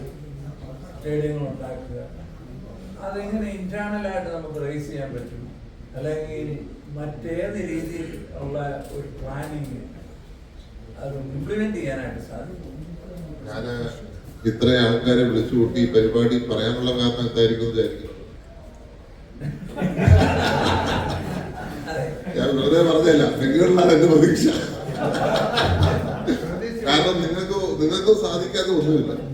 ഞാനിപ്പോ ദുബായി പോയി ഇത് ഷെയർ ചെയ്തപ്പോ എൻ്റെ അടുത്ത് ഒരാളെ 7 ഏക്കർ ഇങ്ങോട്ട് എന്റെ മണ്ഡലത്തിൽ പുതുപ്പള്ളിയിൽ തന്നെ 7 ഏക്കറിൽ 18 വരുമെന്ന് പറഞ്ഞപ്പോൾ ഞാനിവിടെ 18 ഇല്ലാതായി. എൻ്റെ അടുത്ത് പറഞ്ഞു 7 ഏക്കർ സ്ഥലം അവര് ഡെവലപ്പ് ചെയ്യാൻ റെഡിയായിട്ട് വന്ന് അവര് ഫുൾ ഫോഴ്സിൽ അത് തുടങ്ങാനിരിക്കുകയാണ്. അപ്പൊ ഞാൻ ഈ ഐഡിയ ഷെയർ ചെയ്ത് നിങ്ങളുടെ പ്രതീക്ഷ, കാരണം നിങ്ങൾക്ക് ചെയ്യാൻ സാധിക്കും. പ്രവാസികളാണ് കേരളത്തിന്റെ ഇന്ത്യയുടെ ശക്തി. അപ്പൊ പ്രവാസികൾ ഒരു ഐഡിയ ഞാൻ പങ്കുവെച്ചപ്പോൾ ഒരാൾ എൻ്റെ അടുത്ത് വന്ന് 7 ഏക്കർ ഡെവലപ്പ് ചെയ്യാമെന്നും അവിടെ സ്പോർട്ടിംഗ് സെന്റർ ആക്കാമെന്നും ഏതൊക്കെ സ്പോർട്സ് വേണമെന്ന് എന്നോട് ചോദിക്കുക. അതേ കാര്യം ഞാൻ മറ്റൊരാളത്ത് ഷെയർ ചെയ്തപ്പോ ആ ഷെയർ ചെയ്ത വ്യക്തി അവരുടെ ഗവൺമെന്റിന്റെ സപ്പോർട്ടിൽ തരാന്ന് പറഞ്ഞിരിക്കുക. അങ്ങനെയുള്ള ഇങ്ങനെ ഷെയർ ചെയ്തു നമ്മുടെ പ്രവാസികൾ എഫേർട്ട് എടുത്തിട്ടുമാണ്. ഞാൻ യാത്ര ചെയ്യുന്നതിന്റെ ഒരു കാരണം അതാണ്. യാത്ര ചെയ്യുമ്പോൾ ആൾക്കാരെ യാത്ര ചെയ്തിട്ടില്ല. പക്ഷെ നമുക്കിപ്പോൾ ഒരു അവസരം കിട്ടുമ്പോൾ നിങ്ങൾക്ക് ആ ഒരു എഫേർട്ട് എടുക്കാൻ സാധിക്കുന്ന നിങ്ങൾക്ക് ഒരു ഐഡിയ ഉണ്ടെങ്കിൽ നമ്മൾ ഇംപ്ലിമെന്റ് ചെയ്യാൻ റെഡിയാണ്. ഞാനൊരു ഓഫർ ചെയ്യാൻ തരാം. 1 ഏക്കർ സ്ഥലം ഞാൻ പല രാജ്യങ്ങളിലും പോയി, പല രാജ്യത്തും പോയി ഞാൻ ഓഫർ ചെയ്തു. ഒരാൾ ഏറ്റെടുത്തിട്ടില്ല, ഹോമോ പോലും ഏറ്റെടുത്തു. 1 ഏക്കർ സ്ഥലം കൊടുക്കാം, അവിടെ എന്തെങ്കിലും ഡെവലപ്മെന്റ് ചെയ്യാൻ റെഡിയാവുമെന്ന് ചോദിച്ചിട്ട് ഇതുവരെ എനിക്ക് വലിയൊരു വിഷമമാണ്. ഒരാളും റെസ്പോണ്ട് ചെയ്തിട്ടില്ല. ഉമ്മൻചാണ്ടി ഫൗണ്ടേഷൻ കിട്ടിയ ഒരു സ്ഥലമാണ് 1 ഏക്കർ സ്ഥലം. അപ്പൊ അങ്ങനെ ഓഫേഴ്സ് നമ്മൾ മുന്നോട്ട് പോകുക. സ്ഥലം ഫ്രീ ആയിട്ട് കൊടുക്കുകയാണ്. ഹോസ്പിറ്റൽ ആണെങ്കിൽ ഹോസ്പിറ്റൽ പണിയാൻ പറഞ്ഞിട്ടുണ്ട്. അല്ലെങ്കിൽ ഏതെങ്കിലും ഒരു ഇൻഡസ്ട്രി കൊണ്ടുവരാൻ പറ്റുന്ന ഇൻഡസ്ട്രി ഒന്ന് അത്രയും ജോലി ഉണ്ടാകട്ടെ എന്നുള്ള കാഴ്ചപ്പാട് എനിക്ക്. പക്ഷെ ഇതുവരെ നമ്മുടെ ആൾക്കാരും അങ്ങനെ എടുത്തിട്ട് പക്ഷെ ഇങ്ങനെ ഏറ്റെടുക്കുന്ന സാഹചര്യമുണ്ട്. അപ്പൊ അതുകൊണ്ടാണ് ഞാനിത് ഷെയർ ചെയ്തത്. പ്രവാസികൾ വിചാരിച്ചാൽ മാത്രമേ അവിടെ ഓടത്തുള്ളൂ എന്ന് എനിക്കൊരു പൂർണ്ണമായ വിശ്വാസമുണ്ട്. അതുകൊണ്ടാണ് അതിനും കൂടി എംഫസിസ് ഞാനിവിടെ കൊടുക്കാറുള്ളത്. ഒരു ചെറിയ ചോദ്യമുണ്ട്. ഞാൻ ഉമ്മൻചാണ്ടി സാറിന്റെ നല്ല പരിപാടിയിൽ പങ്കെടുത്തിട്ടുള്ളതാണ്. അയർക്കുന്നം മഞ്ഞമറ്റം ബ്ലാക്ക് ഔട്ടർ ഭാഗത്ത് എൻ്റെ അളിയൻ്റെ വീട്ടിൽ അദ്ദേഹം വന്നപ്പോൾ ഞാനവിടെ സംസാരിച്ചിട്ടുണ്ട്. അവിടെ പല പരിപാടിയിൽ പങ്കെടുത്തു. ന്യൂയോർക്കിൽ വെച്ച് എൻ്റെ വീട്ടിൽ വന്നിട്ടുണ്ട് ഉമ്മൻചാണ്ടി സാറ് കോൺഗ്രസ്സുകാരുടെ കൂടെ. എനിക്ക് ചോദിക്കാനുള്ളത്, സാറ് ഒരു മുഖ്യമന്ത്രി ആയാൽ ഒരവസരം കിട്ടിയാൽ ഈ പ്രവാസികൾക്ക് വേണ്ടി എന്ത് ചെയ്യും? പ്രവാസികൾ ഞങ്ങൾ ഇവിടെ ഒത്തിരി പേര് കഷ്ടപ്പെട്ട് നടക്കുന്നുണ്ട്. നാട്ടിൽ വന്നാലും അവിടെ പ്രശ്നമാണ്. അവിടെ ഞങ്ങളുടെ പല പ്രോപ്പർട്ടികളൊക്കെ ഉണ്ടാകുന്ന കൈകാര്യം ചെയ്തുകൊണ്ടിരിക്കുകയാണ്. ഞങ്ങൾക്ക് വേണ്ടി എന്ത് ചെയ്യാൻ പ്രവാസികൾക്ക്? അല്ല, ആ ക്വസ്റ്റ്യൻ ഹൈപ്പോത്തറ്റിക്കൽ ആയതുകൊണ്ട് എനിക്കൊന്നും അതിന് പറയാൻ പറ്റില്ല. മാത്രമല്ല ഒരാൾ അനുഭവിച്ചുകൊണ്ട് എനിക്ക് ഇതിന് താല്പര്യമില്ല.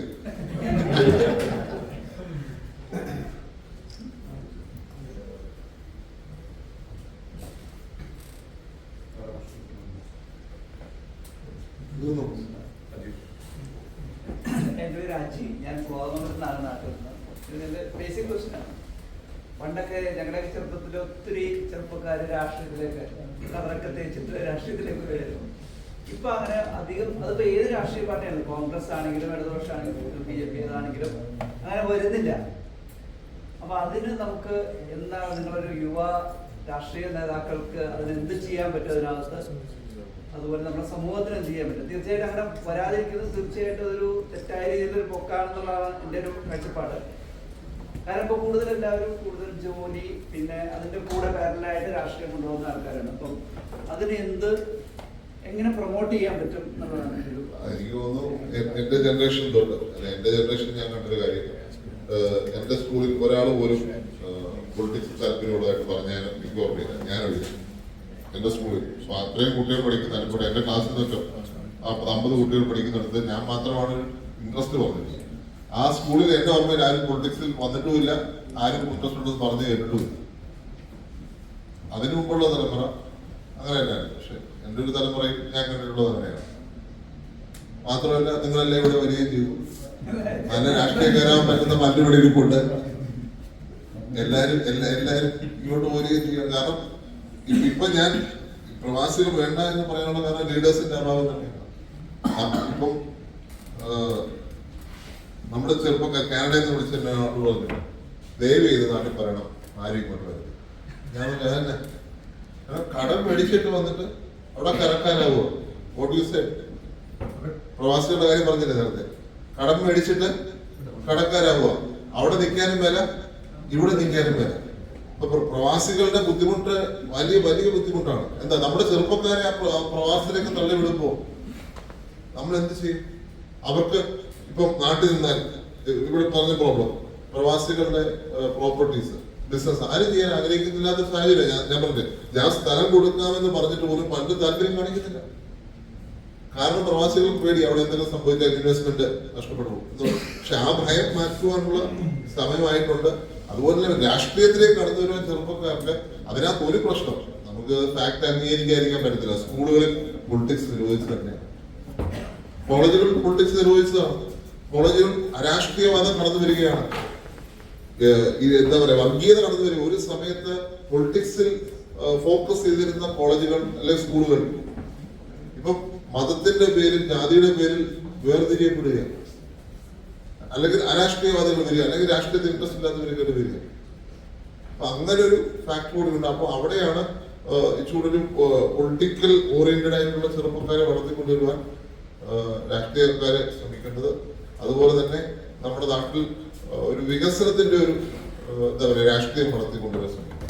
ആര് ഭരിച്ചാലും അവിടെയാണ് ഒരു ഇൻട്രസ്റ്റ് ഡെവലപ്പ് ചെയ്യാൻ സാധിക്കും. ആര് ഭരിച്ചാലും രാജ്യത്തിന്റെ അല്ലെങ്കിൽ സംസ്ഥാനത്തിന്റെ ബെനിഫിറ്റ് പങ്കുവയ്ക്കുക, അല്ലെങ്കിൽ കൂടുതൽ പ്രാധാന്യം കൊടുക്കുക.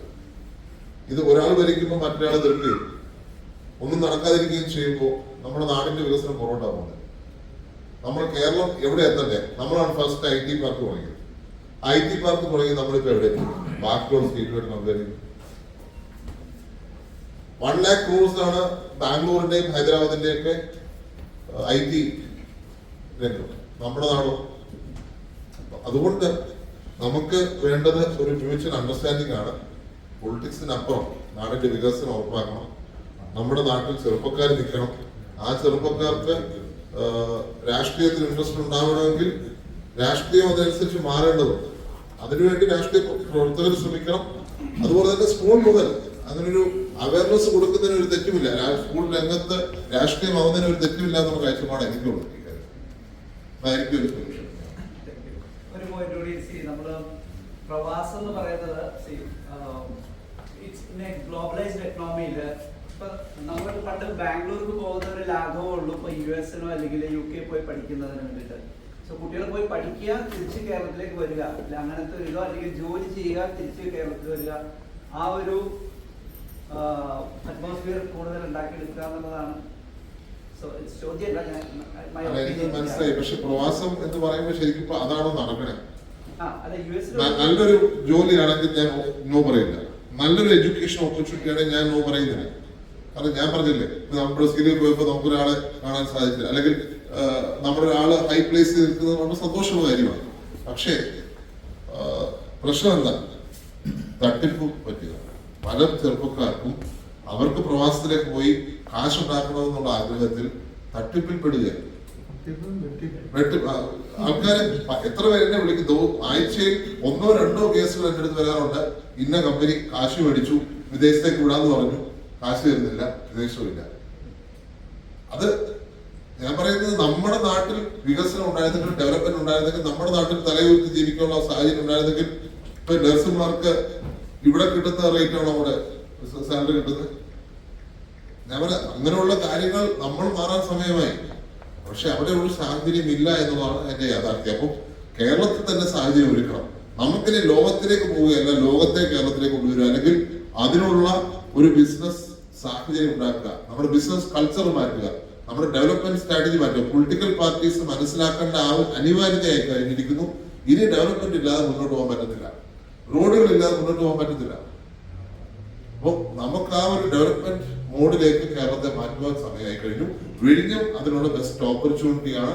വേൾഡ് നമ്മളിലേക്ക് വരുന്ന ഒരു സാഹചര്യത്തിൽ തുടക്കമാണ്. അതിനെ നമ്മൾ നന്നായിട്ട് ഉപയോഗിച്ചാൽ നമുക്ക് നമ്മുടെ ചെറുപ്പക്കാരെ ഇവിടുത്തെ അവർ പൊയ്ക്കോട്ടെ, വിദേശത്ത് പോയി നല്ല പഠനം ഉണ്ടെങ്കിൽ പോയി പഠിച്ചിട്ട് തിരിച്ചു വരട്ടെ, അല്ലെങ്കിൽ പഠിച്ച് അവിടെ തന്നെ ആയിക്കോട്ടെ. പക്ഷെ അബദ്ധത്തിൽ പെടുവാൻ, ചതിയിൽ പെടുവാൻ പാടില്ല എന്നുള്ളതാണ്. കേരള സംസ്ഥാനത്തിനാണ് ഏറ്റവും കടബാധ്യതയുള്ള സംസ്ഥാനം. ഈ കടബാധ്യത എങ്ങനെ തീർക്കും? അങ്ങനെ ഏതായാലും കടം മേടിച്ചവർക്ക് എപ്പോഴായാലും തിരിച്ചു കൊടുക്കണം. ഇത് എന്തിന്റെ സംവിധാനം? അല്ല, കടം സർക്കാരിന്റെ കടം വലിയ ഒരു ബാധ്യതയായിട്ട് തന്നെ നിൽക്കുന്നതാണ്. കഴിഞ്ഞ ഒരു 10 വർഷം മുമ്പ് ഇരട്ടിയായിട്ടുണ്ട്. അടുത്ത കാലത്തൊന്നും തീർക്കാനുള്ള സാഹചര്യം ഇപ്പൊ കേരളത്തിൽ ഇല്ല എന്നുള്ളതാണ്.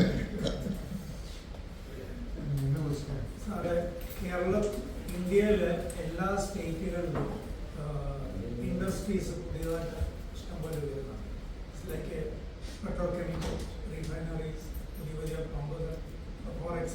നേരാന്ന് പറഞ്ഞ് അവിടെ ഇവിടെയെല്ലാം ഓരോ പെട്രോൾ പമ്പ്, അത് റഷ്യയുടെയാണ്. നമ്മുടെ കേരളത്തിലുള്ള എത്രയൊക്കെ അറിയാവുന്നത്. അപ്പം റഷ്യയുടെ 40% ഇൻവെസ്റ്റ്മെൻറ്റേ ഉള്ളൂ. റഷ്യൻ കമ്പനി ആണെങ്കിൽ 60% നോർത്ത് ഇന്ത്യൻസ് ഇൻവെസ്റ്റ് ചെയ്തിട്ട് 16,000 കോടി രൂപ മുടക്കി പുതിയ റിഫൈനറി ഇന്ത്യ വരാൻ പോകും. അതുകൊണ്ടാണ് റഷ്യ നമ്മുടെ ക്രൂഡിനെ കൂടുതൽ എൻകറേജ് ചെയ്യുന്നത്. അതിൻ്റെ ഒരു പ്രധാനപ്പെട്ട ഒരു കാര്യം ഇപ്പോൾ വെള്ളം ഉള്ള ഏരിയയാണ്.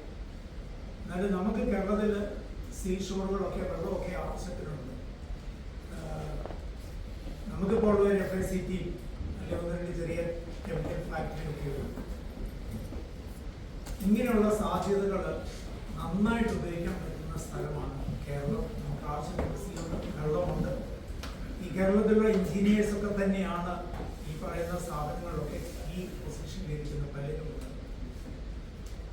എന്തുകൊണ്ടാണ് നമുക്ക് കാര്യങ്ങൾ എൻകറേജ് ചെയ്യാൻ ഗവൺമെന്റിന് കഴിയാത്തത്? ഒരു കെമിക്കൽ പ്ലാന്റ് ഒക്കെ വന്നു കഴിഞ്ഞാൽ ഗ്രീൻ ക്രാക്കർ ആണെങ്കിലും അതിൽ നിന്നാണ് നമ്മൾ ഉപയോഗിക്കുന്ന ഡ്രസ്സും എല്ലാ പ്ലാസ്റ്റിക്കും ഗ്രാനുവൽസും ഇത് മുഴുവൻ നമ്മൾ സൗദിയിൽ നിന്നും കുവൈറ്റിൽ നിന്നും സാബിക്കിൽ നിന്നും ഇക്വേറ്റ് കുവൈറ്റിൽ നിന്നും ഒക്കെ നമ്മൾ ഇത് മേടിക്കുകയാണ്. എന്നാൽ ഇത് കൊണ്ടുവന്ന് നമ്മുടെ ഈ റോഡ് കൊണ്ടുവന്ന് റിഫൈൻ ചെയ്ത് ഇത് നമ്മൾ തന്നെ ഉണ്ടാക്കി കഴിഞ്ഞാൽ ഒരു ആവറേജ് ഒരു 3,000 ആൾക്കാർക്ക് ജോലി, അതുമായിട്ട് ബന്ധപ്പെട്ട ഈ വസ്ത്രവും മെഡിക്കലും എല്ലാം ഒത്തിരി കാര്യങ്ങളുണ്ട്. റോഡിച്ചാണെങ്കിൽ ഞാൻ ഇപ്പം എനിക്ക് 55 വയസ്സാകുന്നു.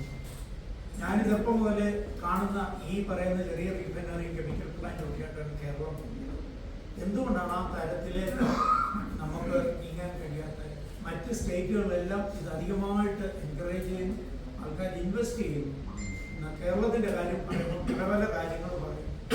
അതിനുള്ള സാധ്യതകൾ ഈ വരും ദിവസങ്ങളിലൊക്കെ നന്നായിട്ട് വന്നു കഴിഞ്ഞാൽ ഈ കെമിക്കൽ പ്ലാന്റിലൊക്കെ ഒരു സീനിയർ എഞ്ചിനീയർ എന്ന് പറഞ്ഞാൽ ആവറേജ് 6 ലക്ഷം തൊട്ട് 10 ലക്ഷം രൂപ ഇന്ത്യ സാലറി മേടിക്കും. റിലയൻസിൽ ഒരു മാസം 27 ലക്ഷം രൂപ സാലറി മേടിക്കുന്നതാണ്. 27 ലക്ഷം ജാമ്നഗർ. 13 ലക്ഷം മേടിക്കുന്ന മലയാളിയുമുണ്ട് ഈ ജാമ്നഗറിലെ കെമിക്കൽ പ്ലാന്റ്. അപ്പം എൻ്റെ സാധ്യതകളാണ് അതിൻ്റെ പൈസ ആ പേയ്മെന്റ് ആണെങ്കിലും. അപ്പം നമ്മൾ കേരളത്തിൽ ഈ തരത്തിലൊന്നും ചിന്തിക്കാതെ ഈ കള്ളുഷാപ്പുകളെല്ലാം തുടങ്ങി ലിക്കർ ഷാപ്പ് ഇതൊക്കെയാണ് നമ്മുടെ ബിസിനസ്. അതിന്റെ പിന്നെ ഈ കള്ള ലോട്ടറി വിറ്റ് പിന്നെ മാക്സിമം ഡ്രഗ്സ് ഇപ്പം പിള്ളേർക്ക് കൊടുത്ത് ഇങ്ങനെ അതൊക്കെ നല്ല ഇത് ഇത് സാറിന് അറിയാമല്ലോ UAE ഡെവലപ്പ് ചെയ്ത് ഇപ്പൊ എവിടെയാണ് ഈ രാജ്യത്ത് വന്നിരിക്കുന്നത്. ഇവിടുത്തെ നല്ല CPIക്കാരും എഞ്ചിനീയേഴ്സും പലരും ഗൾഫിലാണെങ്കിലും ദുബൈ അബുദാബിയൊക്കെ ഡെവലപ്പ് ചെയ്ത് നമ്മുടെ ആൾക്കാരുടെ ബ്രെയിനുണ്ട്. ഇങ്ങനെ ഇത്രയും സാധ്യതയുള്ള പിള്ളേർക്ക് ഈ സാധ്യതയെല്ലാം നശിപ്പിച്ചുള്ള ഈ ഒരു സാധനത്തിൽ ഒരു മാറ്റപ്പെടുത്തി ഇതുപോലെ ഇൻഡസ്ട്രി പ്രൊമോട്ട് ചെയ്താൽ നമുക്ക് ഇതിനൊക്കെ വെള്ളവും ഇലക്ട്രിസിറ്റി സെൽഫായിട്ട് തന്നെ പ്ലാന്റുകൾ ഉണ്ടാക്കുക. നമ്മൾ കറണ്ടൊന്നും കൊടുക്കണ്ട, പ്ലാന്റ് തന്നെ പ്രൊഡ്യൂസ് ചെയ്തു. അപ്പോൾ എന്തുകൊണ്ടാണ് ഈ തരത്തിലൊരു പ്രപ്പോസലൊക്കെ മുമ്പോട്ട് കൊണ്ടുവരികയാണെങ്കിൽ അറ്റ്ലീസ്റ്റ് ഒരു 5 ലക്ഷം രൂപ സാലറി മേടിക്കുന്ന ഒരു 400 പേരെ ഒരു പ്ലാന്റിൽ ഞാൻ ഒരാളെ 500 പേഴ്സിന്റെ സാധ്യത ഞാൻ പറഞ്ഞു. 5 ലക്ഷം രൂപ സാലറി ഒരു 5 ലക്ഷം രൂപ ഒരു കുടുംബത്തിന് കിട്ടിയാൽ അവരാരും കേരളം എടുത്ത് നല്ല പ്രൊഫൈലുമായിട്ട് ജീവിതം നയിക്കാൻ പറ്റും. അപ്പം എന്തുകൊണ്ടാണ് ഗവൺമെന്റോ നമ്മുടെ പ്രതിനിധികൾ ഈ തരത്തിലൊന്ന് ചിന്തിക്കുന്നത്? ഈ ഒരു പ്രതിസന്ധിയിലോട്ട് ഈ കുഞ്ഞുങ്ങളൊക്കെ UK-ലൊക്കെ ഒത്തിരി പിള്ളേർ പഠിക്കാൻ പോയിട്ടുണ്ട്. കാരണം ഇപ്പോൾ അത്യാവശ്യം അറിയാമല്ലോ അവിടുത്തെ സിറ്റുവേഷൻ ആണ്, പഠിത്തമാണോ എന്താണെന്നത് നമുക്കറിയാം. സാറിന് എന്താണ് അതിനെക്കുറിച്ച് ഫിസ്ക്കൽ ഡെഫിസിറ്റിന്റെ കാര്യം ചോദിച്ചല്ലോ, അത് ഇതുമായിട്ട് റിലേറ്റഡ് ആണ്. കാരണം ഞാൻ പറഞ്ഞില്ലേ ഇപ്പോഴൊന്നും നമുക്ക് തിരിച്ചടയ്ക്കാനൊന്നും പറ്റില്ല. കാരണം നമുക്ക് റവന്യൂ ഇൻകം സോഴ്സ് ഇല്ല. ഇൻകം ഉണ്ടെങ്കിൽ കടം തീർക്കാൻ പറ്റുള്ളൂ. നമുക്കൊരു ബിസിനസ് കൾച്ചറുണ്ട്, കൾച്ചറില്ല. നമുക്കുള്ള കൾച്ചർ എന്ന് പറഞ്ഞാൽ ബിസിനസ്സുകാരൻ എന്തോ കുറ്റക്കാരൻ ചെയ്ത മട്ടിലാണ് നമ്മൾ ഇപ്പോഴും ഉള്ള ആറ്റിറ്റ്യൂഡ് നിൽക്കുന്നത്. നമുക്ക് സ്ഥാപനങ്ങളുണ്ട്, നല്ല സ്റ്റോറീസ് ഉള്ള സ്ഥാപനങ്ങളുണ്ട്, പക്ഷെ അത് പരിമിതമാണ്. നമുക്കൊരു ബിസിനസ് കൾച്ചർ ഇല്ല എന്നുള്ളത് ഫാക്റ്റാണ്. നമുക്ക് ലാർജ് സ്കെയിൽ ഇൻഡസ്ട്രി പറ്റുമോ എന്നുള്ളത് കേരളത്തിൽ ഇപ്പോഴും സാധ്യത സംശയകരമായി നിൽക്കുന്ന ഒരു കാര്യമാണ്. കാരണം അവിടെ ഒരു എന്താ പറയുക ഒരു ഫാക്ടറിയിൽ ഒരു പ്രശ്നം വരികയും അത് അടച്ചു കൊടുക്കേണ്ട സാഹചര്യം അത് എപ്പോഴും ഉണ്ടാവണമെന്നില്ല, പക്ഷെ അതൊരു സാധ്യത നിൽക്കുന്നൊരു കാര്യമാണ്. അപ്പം ഇതിനകത്ത് വേണ്ടത് നമുക്ക് രണ്ട് എന്താ പറയുക ഒരു ഇൻഡസ്ട്രി വരുമ്പോൾ ഇൻഡസ്ട്രിയുടെ ഇൻട്രസ്റ്റ് പ്രൊട്ടക്ട് ചെയ്യണം, ലേബറിന്റെ ഇൻട്രസ്റ്റും പ്രൊട്ടക്ട് ചെയ്യണം. രണ്ടും എക്സ്ട്രീം ആയ പ്രശ്നമാണ്. ഇൻഡസ്ട്രിയെ മാത്രം ഇൻട്രസ്റ്റ് പ്രൊട്ടക്ട് ചെയ്യാൻ പറ്റുമോ? ഇല്ല. ലേബേഴ്സിനെ കൂടെ ടേക്ക് കെയർ ചെയ്താൽ മാത്രമേ, അവർ ഇൻട്രസ്റ്റ് കൂടെ ടേക്ക് ചെയ്താൽ മാത്രമേ ഇൻഡസ്ട്രി റൺ ചെയ്യുന്നുള്ളൂ. പക്ഷെ ലേബറിന്റെ മാത്രം ഇൻട്രസ്റ്റ് ആയാലോ? ഇപ്പൊ കഴിഞ്ഞ ദിവസം നമ്മളൊരു നോക്കുകൂലിയുടെ കണ്ടു. കുറെ ചെറുപ്പക്കാരെന്തോ ഒരു ഇൻഡസ്ട്രി ഒരു സ്ഥാപനം തുടങ്ങുമായിരുന്നു. അപ്പൊ അവര് തന്നെ സാധനം എടുത്ത് മാറ്റിയപ്പോൾ അവിടെ ഒരു പ്രശ്നമായിട്ട് കുറെ ആൾക്കാർ വന്നു, നോക്കുകൂലി തരണം എന്ന് പറഞ്ഞുകൊണ്ട്. അപ്പൊ അവര് പറഞ്ഞു ഇത് ഞങ്ങൾക്ക് മാത്രമേ മാറ്റാൻ പറ്റത്തുള്ളൂ, അല്ലെങ്കിൽ അത് വളരെ സ്പെസിഫിക് ആയിട്ട് ഉള്ള ആൾക്കാർക്ക് മാത്രമേ അത് മാറ്റാൻ പാടുള്ളൂ, അല്ലെങ്കിൽ ഇവിടെ ഒരു പ്രശ്നം ഉണ്ടാകും, ഇത് പൊട്ടിയാൽ ഞങ്ങൾക്കാണ് നഷ്ടം വരിക എന്ന് പറഞ്ഞു. അപ്പം അവിടെ ആരുടെ ഇൻട്രസ്റ്റ് പ്രൊട്ടക്ട് ചെയ്യും? അപ്പൊ ആ ഇൻഡസ്ട്രിയുടെ ഇൻട്രസ്റ്റ് അവിടെ പ്രൊട്ടക്ട് ചെയ്തേ പറ്റുന്നു. അതേസമയം നമ്മുടെ സംസ്ഥാനത്തെ കൾച്ചർ, രാഷ്ട്രീയ കൾച്ചർ, അതുപോലെ തന്നെ ബിസിനസ് കൾച്ചർ അനുവദിക്കുക, അല്ലെങ്കിൽ തൊഴിലാളികളുടെ ഒരു രീതി വെച്ച് പലപ്പോഴും അനുവദിക്കാത്ത സാഹചര്യം. അപ്പൊ കൾച്ചറിലാണ് നമുക്ക് ഫസ്റ്റ് മാറ്റം കൊണ്ടുവരേണ്ടത്. പിന്നെ ഹെവി ഇൻഡസ്ട്രീസ് ഇപ്പോഴും കേരളത്തിന് പറ്റത്തില്ല എന്നൊരു തോന്നലുണ്ട്. നമുക്കറിയാം നമ്മുടെ ഏറ്റവും വലിയ പല ധാതു സമ്പത്തും, ആ ധാതു സമ്പത്ത്